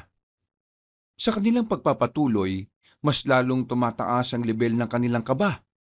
Hanggang sa tuluyan na nga nilang natanaw ang malaking gate ng asyenda. Nakabukas na yon at meron ding isang sasakyan na nakabukas sa mga pintuan. Lalong kinabahan si Rona nang makilala niya na sasakyan yon ng kanyang ina at ama. Sa gilid ng sasakyan, nakita niya ang mga tauhan nila. Nakahandusay at wala ng buhay. Sandali lang. Huwag tayong lalapit. Baka maging aswang ang mga yan. Hindi, patay na talaga sila. Ang mga biktima na kinain ng laman loob ng mga aswang, mamamatay kagad. Pero kung makakagat lang sila, yun ang maaaring maging aswang. Kinakabahan ako para sa mga magulang ko. Baka mamaya, nasa panganib na sila. Hayaan mo na sila. Masasama naman ang ugali nila eh. Tol, mga magulang ko pa rin sila. Baliw ka ba? Mga magulang na wala namang pakialam sa anak. At ang iniisip lang ang makapagpayaman. Masasama pa ang mga ugali. Bantay mga sinasabi mo, pre. Grabe ka naman. Oo, tumigil na nga kayong dalawa. Sa ginagawa nyo, mas lalo tayong maririnig ng mga aswang eh. Buti sana kung kayo lang ang kakainin. Mamaya na lang kayo magsuntukan kapag nakalis na tayo rito. O paano? Papasok na tayo sa mansyon. Baka may natitira pang tao dun eh. Kailangan din nating ubusin ang mga aswang dito para hindi na makapagparami pa. Nagmamadali silang makapasok sa loob. Dumaan sila sa mga nakaparadang sasakyan sa gilid. Malayo-layo pa bago sila tuluyang makarating sa mansyon. Kaya naman, dahan-dahan lang ang kanilang pagkilos. Natatanong niyo ba yung paliko na yan? Diyan tayo papasok. Ang kaso, hindi natin alam kung may mga nakaabang dyan. Ano bang nararamdaman niyo? Nahihirapan na akong maramdaman kung may aswang o wala. Ibang uri kasi sila kahit na pangkaraniwan lang sila. Ako muna lalapit. Sakaling may mga aswang doon, babalik ako dito. Kaya dito muna kayo. Naglakas loob na lamang si Odong, habang si Larona naman ay nakatago lang sa halamanan. Nakita nilang sumenyas na si Odong para makalapit sila. Pero paglabas nila ng pinagtataguan nila, bigla nilang nakasalubong ang mga kasambahay na naging aswang na rin. Pambira! Si Aling Maring, si Pepang, si Jonah, si Luming, at iba pa. Papatayin ba natin ang mga yan? Malamang, aswang na yung mga yan eh. Hindi po. Hindi natin sila lalabanan. Mauna kayong dalawa. Sumunod kayo kay Kuya Udong. Sige na. Sundin niyo na lang po ko. O ayan, nasigawan ka patuloy ng bata. Hinila na ni Ronan ang binatang si Elias at saka dali-dali silang umalis. Naiwan si Sebastian na tinarap ang mga kasambahay na aswang. Nang haatake na sana ang mga yon, may kung anong bagay ang inilabas ng batang si Sebastian. Sumabog yon sa harapan ng mga aswang. Lumika ito ng makapal na usok, dahilan para pansamantalang hindi makakita ang mga aswang. Dahil doon, ay nakasunod na rin si Sebastian sa kanila. Muli silang gumilid ng matanaw na nila ang mansyon. Hanep, ang galing mo talaga ha. Kaya nyo rin pong gawin yon. Basta gagamit lang kayo ng kaunting utak. Sus, yabang. Oh, huwag kayo maingay. Sandali silang nagmasid doon. Wala silang nakikitang aswang sa labas. Pero nababahala sila na baka nasa loob ang mga yon. Bukod kasi sa mga kasambahay, marami-rami pa rin ang mga tauhan doon. Naroon ang mga gwardya, mga hardinero at ilang pang tauhan ni Don Amario. Sandali, may naisip akong paraan para mapalabas sa mga aswang na nasa loob kung meron man. Bakit pa kasi tayo nagpunta rito? Dapat tumakas na lang tayo eh. Kailangan natin paslangin ang mga aswang at kailangan natin malaman kung wala na bang natitirang tao na pwede nating iligtas. Kaya Elias, kung wala kang naiisip na paraan, pwede ba manahimik ka na muna? Di manahimik. Okay, ganito naisip ko. Nakikita niyo yung truck na yon. Babatuin natin ang gilid doon para makalikha tayo ng ingay. Kapag naglabasan ng mga aswang at pinuntahan nila yon, doon naman sa kabila, doon tayo dadaan. Kaunting ingat lang sa pag-akit sa pader ha. Nakikita niyo naman na may mga patusok doon. O sige, magandang ideya sinabi mo. Sensitibo sa ingay ang mga aswang eh. Kahit na nakakapag-isip pa sila bilang tao, kapag nakakarinig sila ng ingay, iisipin nilang gawa ng tao yun na pwede nilang makain. Kumuha ng bato si Ronan sa gilid. Bumuelo siya at binato niya ang truck. Ang kaso nga lang, hindi naman umabot. Ako na nga, para kang walang kinain eh. Sa totoo lang, wala talaga. Kinuha ni Udong ang bato at saka binato rin ang truck. Umabot naman yon. Ang kaso, sa ibang direksyon naman tumama. Ay sus, may hina. Ako na nga lang. Pagbato ni Elias, tumama na yon sa gilid ng truck. Lumikayo ng malakas na ingay. Maya-maya lang nakita nilang gumagapang na ang mga aswang palabas ng mansyon. Nagulat sila kung ganun yun karami. Parang ganun na ganun ang bilang ng mga tao kapag nagkakaroon ng meeting ang isang politiko. Bakit sila dumami ng ganyan? Baka ang iba dyan, galing sa labas. Pumunta sa mansyon sa pagbabaka sakaling may babalik na tao. Desperado na sila makakain. Hindi na sila nagsayang ng oras. Sumampa na sila sa pader. Sa kasamaang palad, sumabit pa ang paa ni Elias sa matulis na bakal. Nasugatan siya at agad na tumulo ang dugo. Sa pagkataranta, binuhat agad ni Udong ang binatang si Elias. Naganap sila ng matataguan at nilagyan agad ng benda ang sugat. Pwede nila tayong maamoy sa dugo mo. Sinabi kasing mag-ingat eh. Yan ang magagawa ko, sumabit eh. Nagmamadali ka kasi. Oo, huwag na kayo magsalita. Mamamatay tayo agad sa ginagawa niyo eh. Naramdaman na lamang nila na nagsipasukan na ang mga aswang sa paligid ng mansyon. Sa puntong yon, hindi na nila magawang makalabas. Sa oras kasi na makita sila ng mga yon, dudumugi na sila nito. Maaring yun na rin ang maging dahilan ng kanilang pagkamatay. Kuya Udong, ito na yata ang tamang pagkakataon para gamitin ko na ang... Wag! Kailangan mong ihanda yan sa mas malakas na kalaban. Hindi tayo nakakasiguro kung ano pa ang makakalaban natin mamaya. Gagawa natin ang paraan to. Hindi tayo mamamatay. Halos kalahating oras na silang nagtatago sa gilid. Hindi umaalis ang mga aswang sa mansyon. Ang iba pa nga, parang normal na tao lang na palakad-lakad. Merong nagkakape, meron din namang mga nag-uusap na lang. Nilalamok na sila sa kanilang pinagtataguan pero hindi nila magawang lumabas. Kaya naman umisip ulit si Rona ng paraan. Naganap ulit siya ng bato. Sakto naman na meron siyang nakita sa may gilid. Kinuha niya yun at binato sa labas. Pero hindi niya natamaan ang truck dahil masyado na itong malayo. Naubos na ang lahat ng bato na nakuha niya pero bigo pa rin siya. Kaya naman si Udong na ang kikilos para makaalis na sila roon. Magpapakita ko sa kanila. Delikadong iniisip mo. Masyado silang marami. May naisip akong paraan. Kung di kaya, wag ipilit ha. Baka ikamatay mo pa yan, pre. Akong bala. Kaya ko sila. Natigil ang sinasabi ni Udong nang may marinig silang tinig ng isang matandang lalaki. Nang sumilip sila, ay nakita ni Ronan si Don Anton, ang business partner ng kanyang ama. Hanapin niyo si Don Amario, pati na rin ang kanyang anak at asawa.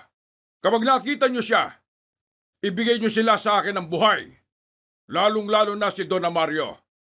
Pagbabayarin ko lang siya sa ginawa niyang pagpaslang sa asawa ko. Galit na galit si Don Anton. Sa nakikita nila, ay isa na rin itong aswang. At dahil mayaman si Don Anton, mukhang ito rin ang tumatayong leader ng mga biktima ng Yanggaw. Ipaparamdam ko sa kanya kung gaano kasakit mawala ng asawa at anak. Pre, pasensya na kanina. Nadala lang ako ng emosyon eh. Pero tingnan mo ang ginawa ng papa mo. Kawawa naman ang asawa ni Don Anton. Ang bait-bait nun eh. Kaya nga eh. Tuloy, galit na galit si Don Anton. Dahil sa galit niya, baka pinili na lang din niyang maging aswang. Hindi ko na magagawa ang pinaplano ko. Oh, bakit? Ano bang balak natin? Dito na lang tayo? Makikita nila tayo dito.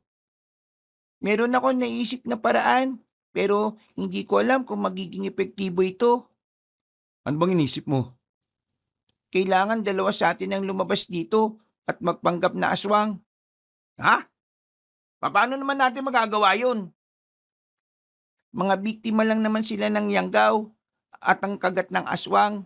Hindi sila mga natural na aswang, kaya mahina ang pangamoy nila para tukuyin kung aswang ang kaharap nila o hindi. Malakas lang ang pangamoy nila sa dugo. Ako at si Kuya Udong ang magpapanggap na aswang. Kayong dalawa, papasok kayo sa loob ng mansyon. Malakas ang pakiramdam ko na meron pang buhay sa loob eh. Kailangan nyo silang hanapin. Kami na ang bahalang kumausap sa kanila para mapabagal ang paghahanap nila. Sige, sangayon ako sa naisip mong ideya, Sebastian. Hawakan nyo na muna itong mga gamit namin. Yung sandata namin, iwan nyo na lang dito para madali namin makuha kapag nabulilyaso. Teka, sigurado ka bang ayos lang kayo sa ganyan? Nag-aalala ako sa inyo eh. Wala naman po tayong pagpipilian eh. Kailangan mapula mga mata natin. Walang problema. Kusutin lang natin ng 5 minuto mga mata natin, pupula na yan eh. Tapos, umarte na lang tayong naglalaway. Makinig kayong dalawa ha. Gagawa kami ng eksena ni Kuya Udong tapos kayo, didiretso kayo ron. Naintindihan nyo ba? Okay, boss. Sige, mag-iingat kayo ah. Hinintay na muna ni Ronan at Elias na mamula ang mga mata ng dalawa. Nang lumabas na ang magpinsan, nagkunwaring nag-aaway ang dalawa dahil sa isang pagkain. Napukaw nila ang atensyon ng mga aswang sa harapan. Nandun si Don Anton kaya napatingin din sa kanila. Habang si Ronan at Elias naman ay nagsimula na ring umalis. Dahil sa eksenang ginawa ng magpinsan, walang nakapansin sa kanilang dalawa. Nakapasok sila sa back door ng mansyon. Tumingin-tingin muna sila sa loob kung merong tao. Nakita nila sa sahigang ilang tauhan ni Don Amario na nakahandusay. Nakabuka pa ang mga tiyan. Mga taong hindi na naging aswang dahil mas piniling maging hapunan ng mga nilalang. Pre, ano bang gagawin natin dito? Bakit pa tayo nandito? Malakas ang loob kong narito pa si Mama. Nakita mo naman yung sasakyan sa labas, di ba? Pambihiraan naman oh. Bakit ba kasi ang bait-bait mo? Binabaliwala ka na nga lang lagi eh. Tapos, ang sama ng ugali ng papa mo. Pero ganyan ka pa rin sa kanila. Ang bait mo. Pre, mabait sa akin si Mama. Wala lang talaga siyang oras sa akin. Kahit siya na lang iligtas natin. Tulungan mo naman ako. Ay nako. Basta si Doña Tanya lang ha. Kapag kasama ang papa mo, bahala ka na dyan. Matapos ang sandaling pag-uusap, umakyat na rin sila sa ikalawang palapag. Agad nilang tinungo ang silid ng mag-asawang Don at Donya. Pero pagbukas nila ng pinto, ay wala naman silang inabutan. Oh, wala. Tara na. Sandali, alam ko na kung nasan sila. Ay, pambihiraan naman oh. Tara na, sumunod ka sa akin. Sigurado ko naroon sila. Eh baka makita tayo ng mga aswang eh. Kulit mo talaga oh. Nauna nang naglakad si Ronan hanggang sa marating na nila ang isang silid na may mga nakadisplay na mga instrumento. Lumapit ang lalaki sa harapan ng isang malaking pader. Ito ang sikretong lugar ng mansyon. Malalaman mo na rin. May pinindot si Ronan sa pader. Mga ilang sandali lang, unti-unting bumakat ang hugis ng isang pinto. Namangha si Elias, pero agad na rin silang pumasok doon. Kung nandito naman pala sila, eh di sana hindi na lang natin sila kinuha. Iligtas naman pala sila rito eh oh. Paano ang pagkain nila? Mamamatay sila rito sa gutom. Hanep, concerned ka pa dyan sa tatay mong siraulo ah. Pwede ba manahimik ka na lang? Sumunod ka na lang sa akin? Ang ingay mo eh. Tumigil sila na marating na nila ang malaking pinto. Huminga ng malalim si Ronan. Dinikit niya ang kanyang tenga sa pintuan. Narinig niyang may nag-uusap sa loob. Walang duda, ang kanyang mga magulang ang naroon. Mama, Papa, buksan niyo ang pinto. Si Ronan to. Mama! Malalakas na katok ang ginawa niya. Ilang sandali lang, bumukas na rin ang pintuan. Nakita niya ang Don at Donya na halata ang pagiging kabado. Niyakap siya agad ng kanyang ina, habang si Don Amario naman ay nakaupo lang sa gilid at salubong ang kilay. Ano bang nangyari? Bakit bigla na lang nagkaroon ng halimaw sa mansyon? Yung mga kasambahay, hindi naman sila mga halimaw noon Pero bakit bigla na lang silang naging ganon? Pati na rin ang mga tauhan natin, pati ang mga gwardya. Diyos ko, ano bang nangyayari sa mundo? Mama, kagagawa nito ni Raquel lahat. Si Raquel, ang bagong kasambahay? Oo ma, gumaganti siya sa ginawa ni Papa sa kanya. Pinagsamantalahan niya si Raquel. Hindi pa siya nakontento, dinala niya sa mga kasosyo niya sa negosyo at pinilahan nila. Abat si Raulo ka pala eh. Ang lakas mong gumawa ng kwento ha? Hindi ako gumagawa ng kwento ma. Alam mo na kayang-kayang gawin ni Papa yon dahil nagawa na niya dati. Isa pa, sinabi sa akin ni Raquel bago mangyari ang lahat ng ito. Inabuso mo siya, kaya niya to ginawa. Niyanggaw niya ang mga kasambahay, pati na rin ang mga gwardya. At ngayon, dumadami na ang mga aswang. Dahil kung sino man ang makagat ng aswang, ay magiging aswang na rin. Lahat ng ito'y nangyayari dahil sa kasamaan at kahayupan mo. Abat tarantado ka. Napakawalang modo mo. Bastos! Bakit hindi ka makatugon sa mga sinasabi ko? Kasi totoo. Totoong inabuso mo si Raquel. Pati na rin ang asawa ni Don Anton. Pinatay mo. Napakawalang puso mong tao ka. O hindi na tamang tawagin ka pang tao. Dahil isa kang demonyo. Abat, gusto mo talagang... Tama na, Amario. Tama naman ang anak natin Mula noon hanggang ngayon, masama na talaga ang ugali mo. Hindi ko inakala na mas lalala ka pa. Wala ka nang pakialam sa nararamdaman ko. Wala ka ring pagpapahalaga sa anak natin. Tingnan mo ang ginawa mong gulo. Hindi to kayang ayusin ng yaman mo, Papa. Si Don Anton, aswang na rin. Nasa harapan ng mansyon at tinihintay ka lang niyang lumabas. Alam mo ba mangyayari kapag nahuli niya tayo? Kaming dalawa ni Mama ang papatayin niya para maramdaman mo kung paano mawala ng pamilya. Hindi na nakapagsalita ang matandang lalaki. Tila sinampal na ito ng mga narinig mula sa kanyang anak. Hindi niya inakala na magagawa na siya nitong pagsalitaan at sigawan. Mama, sumama kayo sa akin. Aalis tayo. Ikaw, bahala ka na sa buhay mo. Ang kapal ng mukha mong sabihin sa akin yan. Ngayong nagkaroon ng ganitong problema, iiwan mo ka. Iiwanan mo ang taong nagpalakit, nagpaaral sa'yo. Wala ka pa rin, tumigil ka na. Hindi ko utang na loob ang pagpapalaki at pagpapaaral mo sa akin. Dahil una sa lahat, obligasyon mo yon bilang magulang. At hindi ko naman pinili maging magulang ka Hinawakan na ni Ronan ng kanyang ina. Aktong lalapit pa si Don Amario pero humarang si Elias. Tinutok nito ang hawak na itak, kaya napatigil ang Don. At bakit ka nakikisali? Hindi ka parte ng pamilya, no? Matagal na akong visit sa'yo Don Amario. Magpakabait ka sa akin ngayon Kasi kapag inipis ang utak ko, dito pa lang, baka bumulagta ka na. Aba, pinagbabantaan mo ba ako? O ano naman kung oo? Tara na, Elias. Hayaan mo na siya dyan. Bahala ka na sa buhay mo, Amario. Ang tagal kong nagtiis sa ugali mo. Ngayon, pipiliin ko naman ang anak natin. Iligtas ka sana ng pera mo. Mga walang iya kayo. Mamatay sana kayo paglabas ninyo. Umalis na rin silang tatlo. Iniwan nga nila ang Don sa silid na yon. Hindi rin naman yon sumunod sa kanila dahil natakot ding lumabas. Nang makalabas na sila ng sikretong lugar na yon, sinadya ni Elias na iwang bukas ang pinto. Talagang bad trip siya kay Don Amario kaya dinadalangin niya na sana mamatay na yon. Hindi tayo pwedeng dumaan dito sa kabila. Blind spot yan. Hindi natin sigurado kung may nag-aabang dyan o wala. Makakalabas ba tayo agad? Baka tapos na yung eksena ng dalawa sa harapan natin.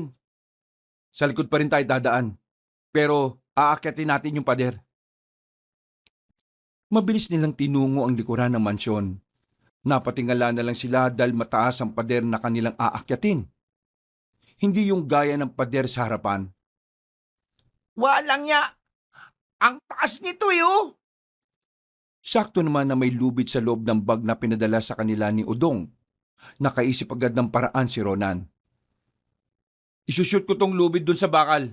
Tapos pre, ikaw ang maunang aakyat para maalalayan mo si mama pasunod sa'yo. Oy, sige sige. Walang problema.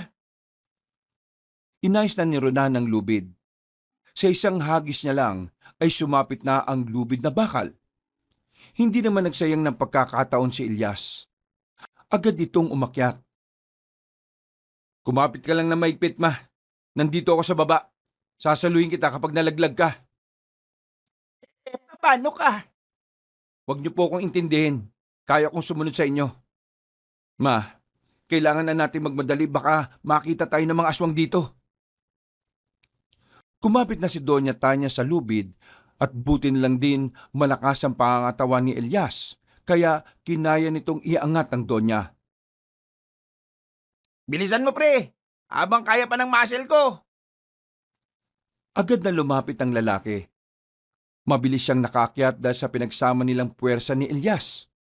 Nang makababa na sila sa pader, sandali na muna silang nagmasid. Madilim na kasi sa daanan nila dahil sa puno-puno at halamanan na yon. Hindi rin nila alam ang daan patungo sa kalsada. Sumunod kayo sa akin, pre. Paalalay naman si mama. Maigpit ang hawak ni Ronan sa itak. Marahan din silang naglalakad. Pero nakakalikha pa rin sila ng kaunting ingay dahil sa mga tuyong dahon na kanilang natatapakan. Pero hindi sila tumigil. Kailangan nilang makaalis doon dahil kung hindi, siguradong matutunto na sila ng mga aswang. Makalipas lang ang halos 5 minuto, natanaw na rin nila ang liwanag na nagmumula sa poste ng ilaw. Nasa kalsada na sila. Nakita nila ang harapan ng mansyon. Hindi nila matanaw roon ang magpinsang Udong at Sebastian. Yung magpinsan, paano sila? Dito na muna kayo, mama. Lalapit ako ron. Baliw ka ba? Kapag nakita ka ni Don Anton, matik, mababatrip yun sa'yo. Hindi natin malalaman kung ano nangyayari sa kanila kung walang lalapit doon. Ako na lang. Hindi naman ako kilala ni Don Anton eh. Kapag nakita ko kagad yung magpinsan, isasama ko kagad sila pabalik. Mag-iingat ka. Maraming salamat, Doña Tanya. Hindi ko inakala na medyo mabait din pala kayo. Umalis na rin ang lalaking si Elias, habang ang mag-ina naman ay nakatago lang sa madilim na parte ng halamanan.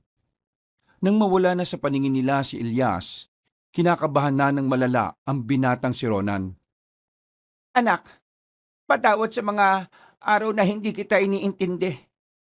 Patawad kung mas pinipili kong ama mo palagi. Ma, ayos na sa akin yun. Ang mahalaga naman sa akin kasama na kita ngayon. Gusto ko nang mabuhay ng maayos. Yung hindi pressure sa ugali ni Papa.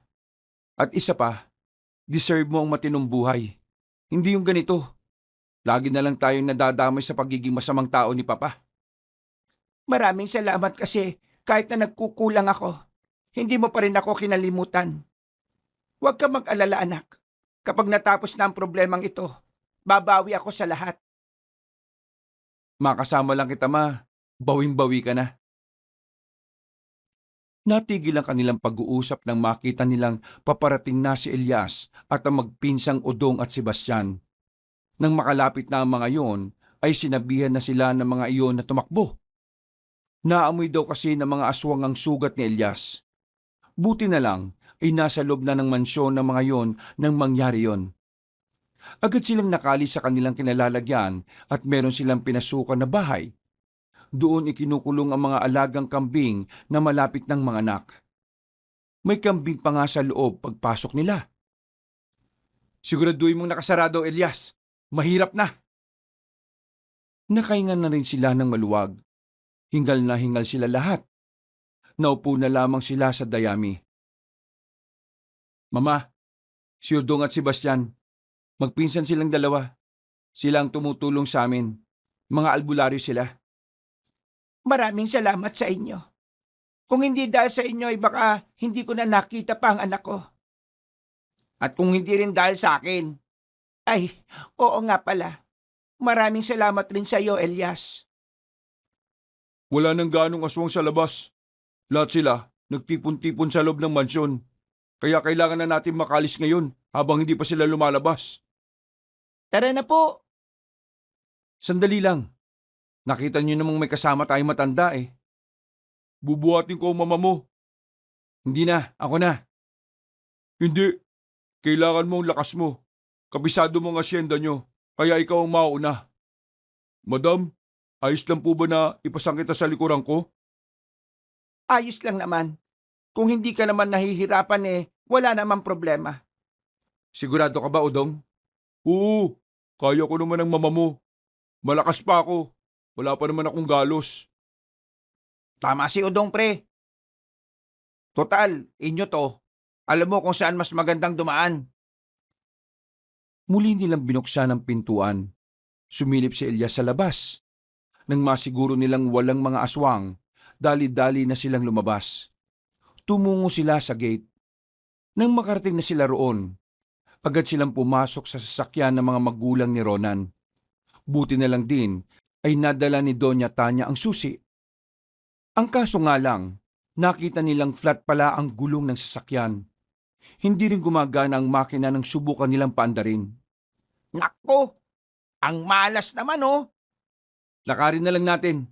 Balikan natin yung sasakyan natin na iniwan natin sa gilid ng daan. Wala silang sinayang na sandali. Para silang mga natatarantang pusa. Habang tumatakbo sa kalsada, kinakabahan si Ronan noong mga sandaling yon. Kitang-kita kasi sila sa kalsada.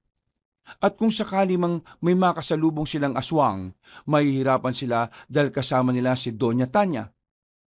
Bilis! Bilisan nyo! Natanaw na nila ang sasakyan na iniwan nila. Papalapit na sana sila roon nang biglang lumabas ang babaeng si Raquel mula sa likuran ng sasakyan. Napatigil silang lahat. Humarang ang babae sa harapan ng sasakyan kaya hindi sila makalapit. Raquel? Kumusta ang buhay? Masaya bang maraming aswang nang nakapalibot sa mansyon? Kumusta si Don Amario? Gusto kong malaman kung nasa maayos lang ba siyang kalagayan. Si Papa lang naman ang gusto mong mapahamak, di ba? Bakit lahat kami dinadamay mo? Dahil lahat kayo, hinayaan lang na masanay ang lahat sa sistemang bulok. Kahit na meron naman kayong magagawa, nanatili kayong tikom. Ako na pong bahala sa isang ito. Bakit? Papatayin niyo ako? Makakaya niyo bang patayin ang reyna ng mga aswang? Reyna ng mga aswang? Oo, akong reyna ng mga aswang. Isa na rin akong aswang. Dahil ito lang ang nakikita kong paraan para wala nang makapigil sa mga gusto kong gawin. Kung ganun, ginawa rin pala niyang aswang ang sarili niya para mas maging malakas siya. Mag-iingat kayo, mas malakas ang aswang na punong-puno ng galit. Sandaling namayan niyang katahimikan. Umihip ang malakas na hangin at nakatitig lamang sa kanila ang babaeng si Raquel. Mga ilang sandali lang, nagbago na ito ng anyo. Akmang aatake na ito pero biglang gumitna ang batang si Sebastian. Kapangyarihan ng anting-anting, ipagkaloob mo sa akin. Hindi makapaniwala sila Ronan nang makita nilang tila umilaw ng asul ang mata ng bata. Maging ang babaeng si Raquel ay hindi rin yun inaasahan. Isa ka palang antingero, bubit ka? Pwes, uunahin kitang paslangin ngayon. Tumalon si Raquel palapit sa bata. Pero sa isang iglap lang, natamaan agad ni Sebastian ang dalaga sa dibdib. Dahilan para mapatigil ito sa pagkilos. Napasandal si Raquel sa sasakyan at tila naghahabol na ng hininga. Hindi ka naman natural na aswang kaya nagkamali ka sa inaakala mong malakas ka. Tapusin mo lang babaeng yan, bago pa yun makapaggasik ng kasamaan niya. Aamba na sana ang batang si Sebastian, pero biglang dumating ang ibang aswang. Kasama na ng mga yon si Don Anton na siyang tumatayong pinuno. Ikaw pala ang dahilan kung bakit kami naging aswang lahat, babae. Napalingon na sila nang maglakad si Don Anton palapit kay Raquel. Sa mga sandaling ito, maging ang magpinsan ay mababakasan na rin ang kaba sa kanilang muka. Hindi na kasi biro ang bilang ng mga aswang. Parang hindi lang sa mansyon nagmumula ang mga yon. Nadamay na rin ang ibang kalapit na maliliit na barangay. Sino ka? Sino ako? Ako lang naman ang isa sa mga biktima ng kalokohan mo. At ngayon, ako na ang tumatayong pinuno ng mga aswang. Maraming salamat sa ginawa mo kasi pakiramdam ko, wala nang makakatapat sa akin. Pero galit pa rin ako sa iyo dahil sinira mo ang buhay naming lahat. Nagulat na lamang sila nang biglang hawakan ni Don Anton ang ulo ng dalaga. Walang pakundangan itong binali ang leeg ng babae. Nabigla silang lahat sa kanilang nakita. Hindi sila makapaniwala na gagawin yon ni Don Anton. Matapos ang eksenang yon, sila naman ang pinagtuunan ng matandang lalaki. Nakakakilabot ang itsura nito. Malayong malayo na ito sa Don Anton na nakilala nila. Doña Tanya, Ronan, mabuti naman at nandito kayong dalawa. Hindi na ako mahihirapang hanapin kayo. Si Don Mario na lang ang kulang para sa family reunion niya. Don Anton, huwag mong gawin ito. Hindi ganito ang pagkakakilala namin sa iyo. At anong dapat kong gawin? Hayaan na lang ang ginawa ng asawa mo sa asawa ko? Ano ko, tanga? Hindi ko palalagpasin ang ginawa niya. Pinatay niya ang asawa ko. Pagbabayarin ko siya sa ginawa niya. Gusto kong maramdaman din niya kung papaano mawalan ng asawa. At para mas masarap, isasabay ko sa iyo ang anak mong yan. Nagmamakawa ko sa iyo, Don Anton. Kung ano man ang problema niyong dalawa ni Mario, pwede bang kayo na lang ang umayos? Manahimik ka! Isa ka ba? Kahit na alam mong mali ang ginagawa ng asawa mo, wala ka man lang ginagawa. Sinubukan ko naman siyang sabihan, pero wala rin naman akong magawa. Siya ang nasusunod sa lahat. At kapag pinilit ko pa siya, ako naman ang masasaktan. Wala na akong pakialam sa mga sasabihin mo. Wala nang tamang dahilan para sa akin. Dahil ngayon, ang tanging tumatakbo sa isipan ko ay makagante. Huwag niyo na pong sayangin ang laway niyo sa pakikipag-usap sa kanya. Hindi na siya makakaunawa. Mas nangingibabaw na sa utak niya kung paano mag-isip ang isang aswang. Ihandaan niyo na po ang mga sarili ninyo. Elias, pumasok kayo sa sasakyan kapag nagsimula na ang labanan, ha? Mauna na kayong umalis. Haharapin muna namin tong si Don Anton. Pero anak, Ma, wala na tayong ibang magagawa. Ito na lang. Makinig na lang kayo sa akin. Mga ilang sandali lang, nagsimula na rin kumilos sa mga aswang. Agad namang inatake ni Sebastian si Don Anton. Dahil dito, ay napalayo ang matandang lalaki sa sasakyan. Sinamantala na ni Elias ang pagkakataon. Inalalayan na niya si Doña Tanya papasok ng sasakyan. Walang ano-ano, pinandar na agad ni Elias ang kotse. Sinadya niyo lang palang palayuin ako sa sasakyan. Akala niyo ba makakatakas sa matandang yon? Hahabulin din sila ng mga bataan ko. kami po ang hanapin nyo. Kami ang nandito. Nagdikit-dikit silang tatlo. Sa mga sandaling yon, tumaas na naman ang lebel ng kaba ni Ronan. Naluluha siya sa dami ng aswang na nasa paligid. Pero nakita niyang kalmado lang ang magpinsan. Kaya naman sinubukan na lang din niyang pagkatiwalaan ng dalawa. Ako na po munang bahala sa marami, Kuya Udong. Kayong dalawa kay Don Anton. Maya-maya pa ay nagsimula na ring umatake ang mga aswang. May kung anong ibinulong ang batang si Sebastian sa hawak nitong anting-anting. Pagwasiwas nito ng itak, malakas na hangin ang nilikha nito. Tumama ang hangin na yun sa mga aswang. At sa isang iglap lang, bumulagta agad ang mga yon. Walang sinayang na pagkakataon si Sebastian. Inatake niya agad ang iba pang aswang. Hindi kasi siya pwedeng magsayang ng oras. Limitado lang ang paggamit ng anting-anting dahil masyado pa siyang bata. Ikinugulat ni Don Anton ang pinakita ng batang si Sebastian. Dahil dito, hindi nito naituon ng atensyon kay Ronan at Odong. Sinamantala naman ng dalawa ang pagkakataon. Agad nilang inatake si Don Anton. Tinamaan nila agad yon sa katawan. Pero matapos yon, ay agad namang tumalon si Don Anton palayo. Gigil na gigil tong tumingin sa kanila. Mga walang iya kayo! Magbabayad kayo sa ginawa ninyo! Habang mag-isang nakikipagbakbakan si Sebastian sa ibang aswang, umatake na rin sa kanila ang Don. Nahawakan agad nito si Udong sa leeg. Pero lumapit din si Ronan para tagain ang matandang lalaki. Ang kaso nga lang, nahawakan din siya nito sa kwelyo. Sabay silang binalibag ng Don sa lapag. Nakatayo naman agad si Udong, pero nanatiling nakaiga pa rin si Ronan sa semento. Akmang tatapakan na sana ni Don Anton ang mukha ni Ronan, biglang lumapit ng mabilis si Sebastian. Hinawakan niya sa dibdib ang Don, sinundan niya pa ng isang hiwa sa hita. Akmang itatarak na sana ni Sebastian ang itak, pero nahawakan niyo ni Don Anton. Ha! Ang lakas ng loob mong musmos ka! Sino ka sa inakala mo? Ako lang naman po ang pinakabatang antingero sa probinsyang ito. Winasiwas ulit ni Sebastian ang itak niya at saka dumistansya na muna. Sa puntong yon, kahit kakaunti na lamang ang aswang na naroon, alam nilang hindi pa rin sila maaaring maging kampante. Alam nilang anumang oras ay maaari silang mamatay. Don Anton, itigil mo na ito! May panahon pa para makapagbagong buhay ka! Sira ulo ka ba? Saan ka nakakita ng aswang na naging mabuti? Ito na ang bagong ako! At masaya ako rito!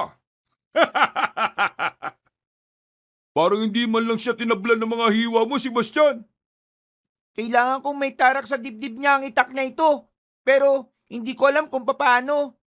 Kahit nasugatan na siya, sobrang lakas pa rin ang pakiramdam niya. O ano? Tapos na ba ang meeting nyo? Gusto ko lang matapos to para mapatay ko niyang si Ronan at ang nanay niyang walang kwenta. Para lumabas na rin sa lungga niya si Don Amario. Nakita na lang nilang nangingisay-ngisay si Don Anton. Nagpapalit na ulit ito ng anyo. Humaba ang binti nito.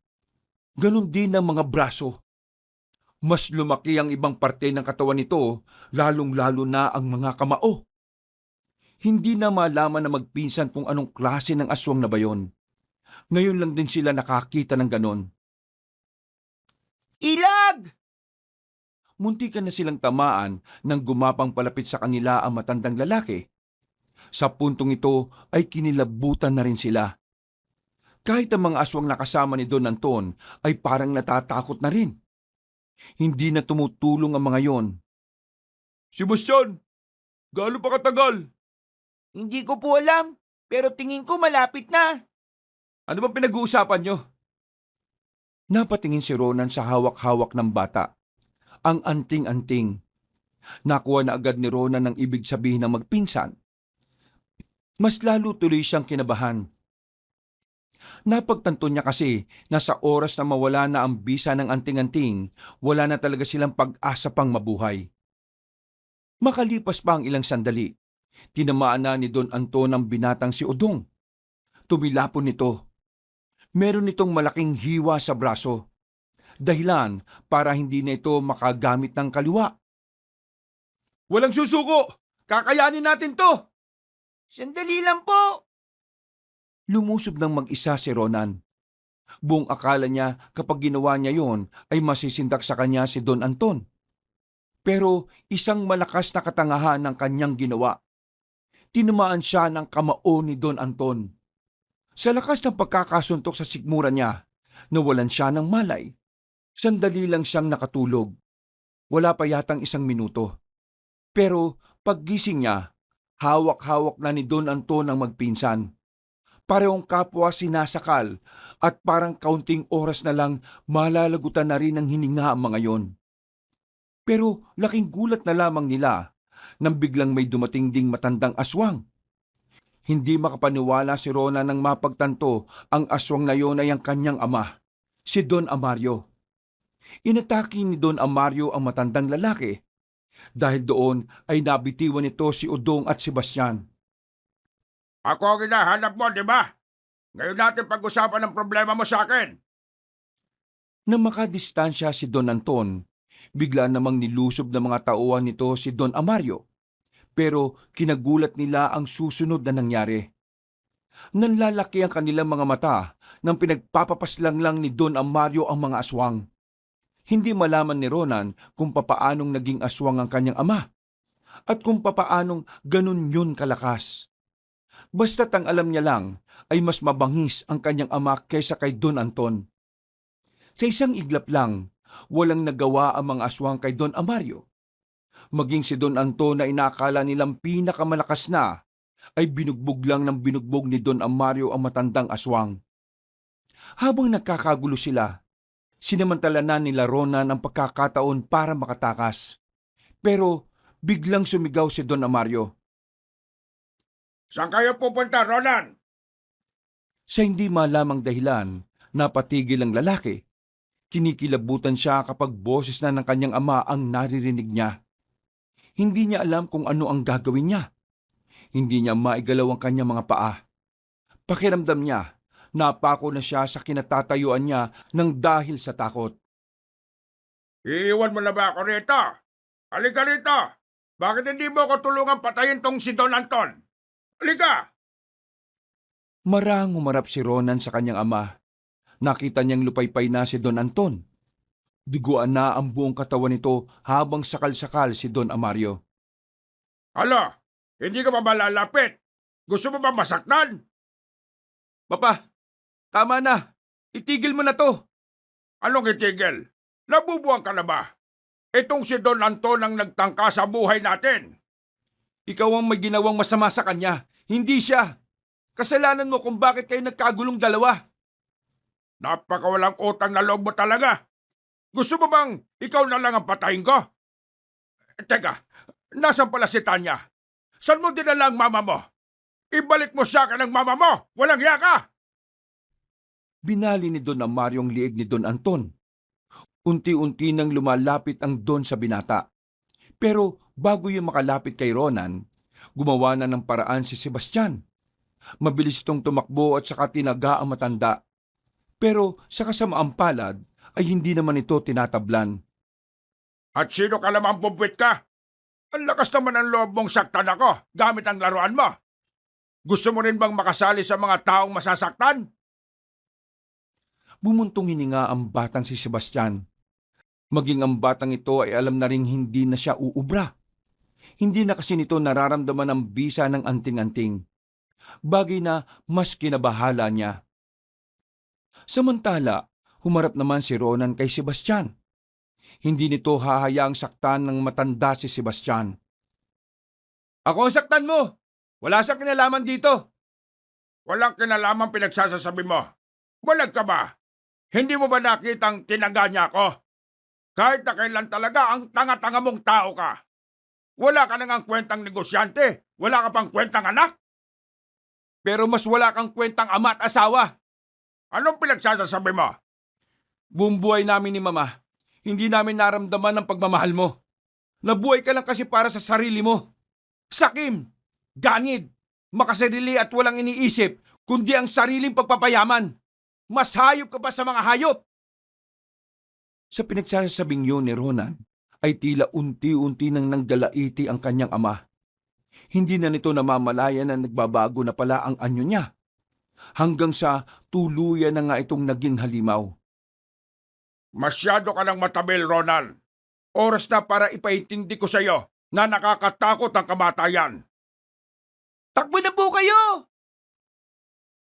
Bago pa maiakbang ni Ronan ng kanyang paa, nagsimula ng gumapang ang kanyang ama. Mabilis si Don Amario. Kaya naman, agad itong nakalapit sa binata. Hinawakan nito ang paa ni Ronan at saka iniangat. Nakapatiwarik na ang binata. Ha! Inilayo mo sa akin si Tanya. Ikaw ang demonyo.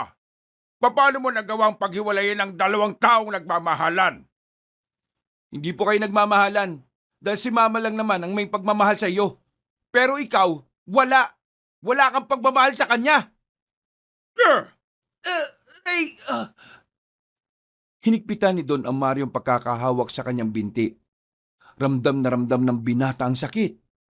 Pero hindi pa rin tumigil si Sebastian. Lumapit naman ito at sinubukan tagain ng matandang si Amario. Tinamaan niya ang Don sa bandang hita at puwet. Sa pagkakataong ito, nakita ng bata na naging epektibo yon. Pinagtatatraga ni Sebastian si Don Amario sa parting yon, hanggang sa mabitiwan na nga nito ang binatang si Ronan. Lumayo na kayo, bilis! Nakita nilang mas nanggigil ang matandang lalaki. Unti-unti itong nagbago ng anyo. Mas nakakatakot, mas nakakakilabot. Inubos mo ang pasensya kong bobwit ka! Umatake si Don Amario. Nadakma nito ang bata sa muka at saka inihagis papunta sa gilid. Tumama ang batang si Sebastian sa puno. Sa lakas ng pagkakatama, hindi agad ito nakabangon. Napilitan ng tumayo si Udong kahit iika-ika na rin ito at may tama na sa braso. Kinuha nito ulit ang itak at saka sinubukang makalapit kay Don Amario. Tatagayin niya sana sa ulo ang aswang na yon, pero bigla itong humarap sa kanya. Hinambalo siya nito ng malakas na sampal. Agad ang bumulagta ang binata sa lapag. Sa lakas ng sampal ay nawalan ito ng malay. Si Ronan na lamang ang natitirang medyo matino ang kalagayan ng mga sandaling yon. Takot na takot siya habang pinagmamasdan ng kanyang ama na talagang nilamon na ng pagiging aswang. Kinuha ni Ronan ng itak sa gilid. Kahit na natatakot ay nilakasan na lamang niya ang loob. Tumingin-tingin siya sa paligid. Nagganap siya ng kaunting pag-asa pero wala. Nilayo mo sa akin si Tadya. Nilayo mo sa akin ang taong pinakamamahal ko. Kaya humanda ka sa akin. Ipapatikim ko sa iyo ang galit ng nawalan. Nagsimulang gumapang ang matandang aswang. Tumakbo naman si Ronan. Naisip niyang magpahabol na lamang para hindi na nito mapagbuntungan ang magpinsan. Nung mga sandaling yon, nakakatakbo pa siya ng medyo mabilis kahit na masakit ang isa niyang paa. Ang tanging nasa isip na lamang kasi niya noon ay mailayo ang mag-ina. Anong akala mo sa akin, tanga? Na basta-basta lang matatakasan ng isang kagaya mo? Nadapa si Ronan ng dahil na rin sa panghihina. Nasa harapan na niya si Don Amario. Naglalaway, nanlilisik ang mga mata at umaangil. Sa mga sandaling ito, naalala na niya lahat ng masasayang sandali nila mag-ina, pati na rin ang masasayang oras nila sa mansyon. Para bang namamaalam na siya habang iniisip ang mga bagay na yon. Nakita niyang naglabas na ng mahabang kuko ang kanyang ama. Sinyalis na yun na ang mitya ng kanyang buhay. Hanggang sa uling sandali, hindi mo talaga kaya maging mabuting ama. Kasi kahit na kailan, hindi naman kita tinuring na anak. Kasangkapan ka lang sa pagyabang ko. Marahang bumangon si Ronan. Haharapin niya ang ama kahit na yun na ang huling sandali niya. Tinuring kitang ama, kahit na wala kang kwentang tao. Akmang kakalmuti na siya ni Don Amario nang biglang makarinig sila ng malakas na busina ng sasakyan. Paglingon ni Don Amario sa likuran niya, paparating sina Elias. Humaharurot. Mabilis na tumalon si Ronan papunta sa gilid, habang si Don Amario naman ay nasagasaan. Tumilapo na matanda. Agad namang lumabas ng sasakyan ng Donya. Anak, ayos ka lang ba? Ma, hindi na sana kayo lumabas. Si Papa aswang na. Siya ang kalaban namin ngayon at hindi na si Don Anton. Anong sinabi mo? Kahit na malakas ang pagkakabangga ni Elias kay Don Amario, nagawa pa rin itong makabangon na parabang walang nangyari. Sa puntong ito ay mas lalong lumakas ang katawan ni Don Amario nang makita na niya ang asawa. Pumasok na kayo dito, bilisan nyo! Ma, sige na, pumasok na kayo ron. Bilis! Hindi, sumama ka na sa amin. Hindi kita kayang iwan dito sa papa mo. Sasaktan at papaslangin ka lang niya. Hindi ako pwedeng umalis. Hahabulin niya lang tayo. Kailangan ko siyang pigilan. Sige na po, mauna na kayo. Sige na! Itinulak na ni Ronan ng kanyang ina papasok ng sasakyan. Pero sa kasamaang palad, ayaw nang gumana ng makina ng sasakyan. Mukhang nadali yun dahil sa lakas ng pagkakabangga ng sasakyan kay Don Amario. Lintik naman talaga ang buhay to. Oh. Ngayon pa nasira. Pagtingin ni Ronan sa kanyang ama, unti-unti nang lumalapit yon sa kanila. Alam niyang sa oras na maabot na siya nito, paglalamayan na siya kinabukasan. Mahal kong Tanya, Lumabas ng sasakyan si Doña Tanya. Naisipan nitong kausapin ang matandang lalaki sa pagbabaka sakaling makikinig ito sa kanya. Mario, nakikiusap ako sa iyo. Hayaan mo na lamang kaming makaalis. at papano ko? Iiwan mo na lang ako ng ganito? Matapos kitang mahalin at alagaan ng maraming taon, iiwan mo ako na parang walang halaga sa'yo? Minahal mo ba talaga ako? Sa ating dalawa, ikaw ang walang pagmamahal na ipinaramdam sa akin. Mula nang ikasal tayo, hindi mo man lang ako matabihan. Pero, iiwan mo pa rin ako ngayon at mas pipiliin mo ang anak nating walang kwenta? Dahil ang anak natin ang mas makakapagparamdam sa akin ng pagmamahal. Marami akong pagkukulang sa kanya dahil lagi kitang pinipili. Lagi kitang inuuna at lagi kitang iniintindi. Ngayon, ito na ang tamang pagkakataon para maramdaman niya na meron siyang ina. Kaya sana, babayaan mo na ako, Mario. Gusto ko nang mabuhay na mapayapa. Hayaan mo na ako maging masaya kahit wala ka. Hindi. Hindi ka pwedeng maging masaya nang wala ko. Dahil ako magpapasaya sa'yo. At hindi ang walang kwenta mong anak na yan. Muling pinahaba ni Don Amario ang kanyang mga kuko. Nanlidisik na naman ang kanyang mga mata. Naramdaman ni Ronan na wala na itong pipiliin na papaslangin.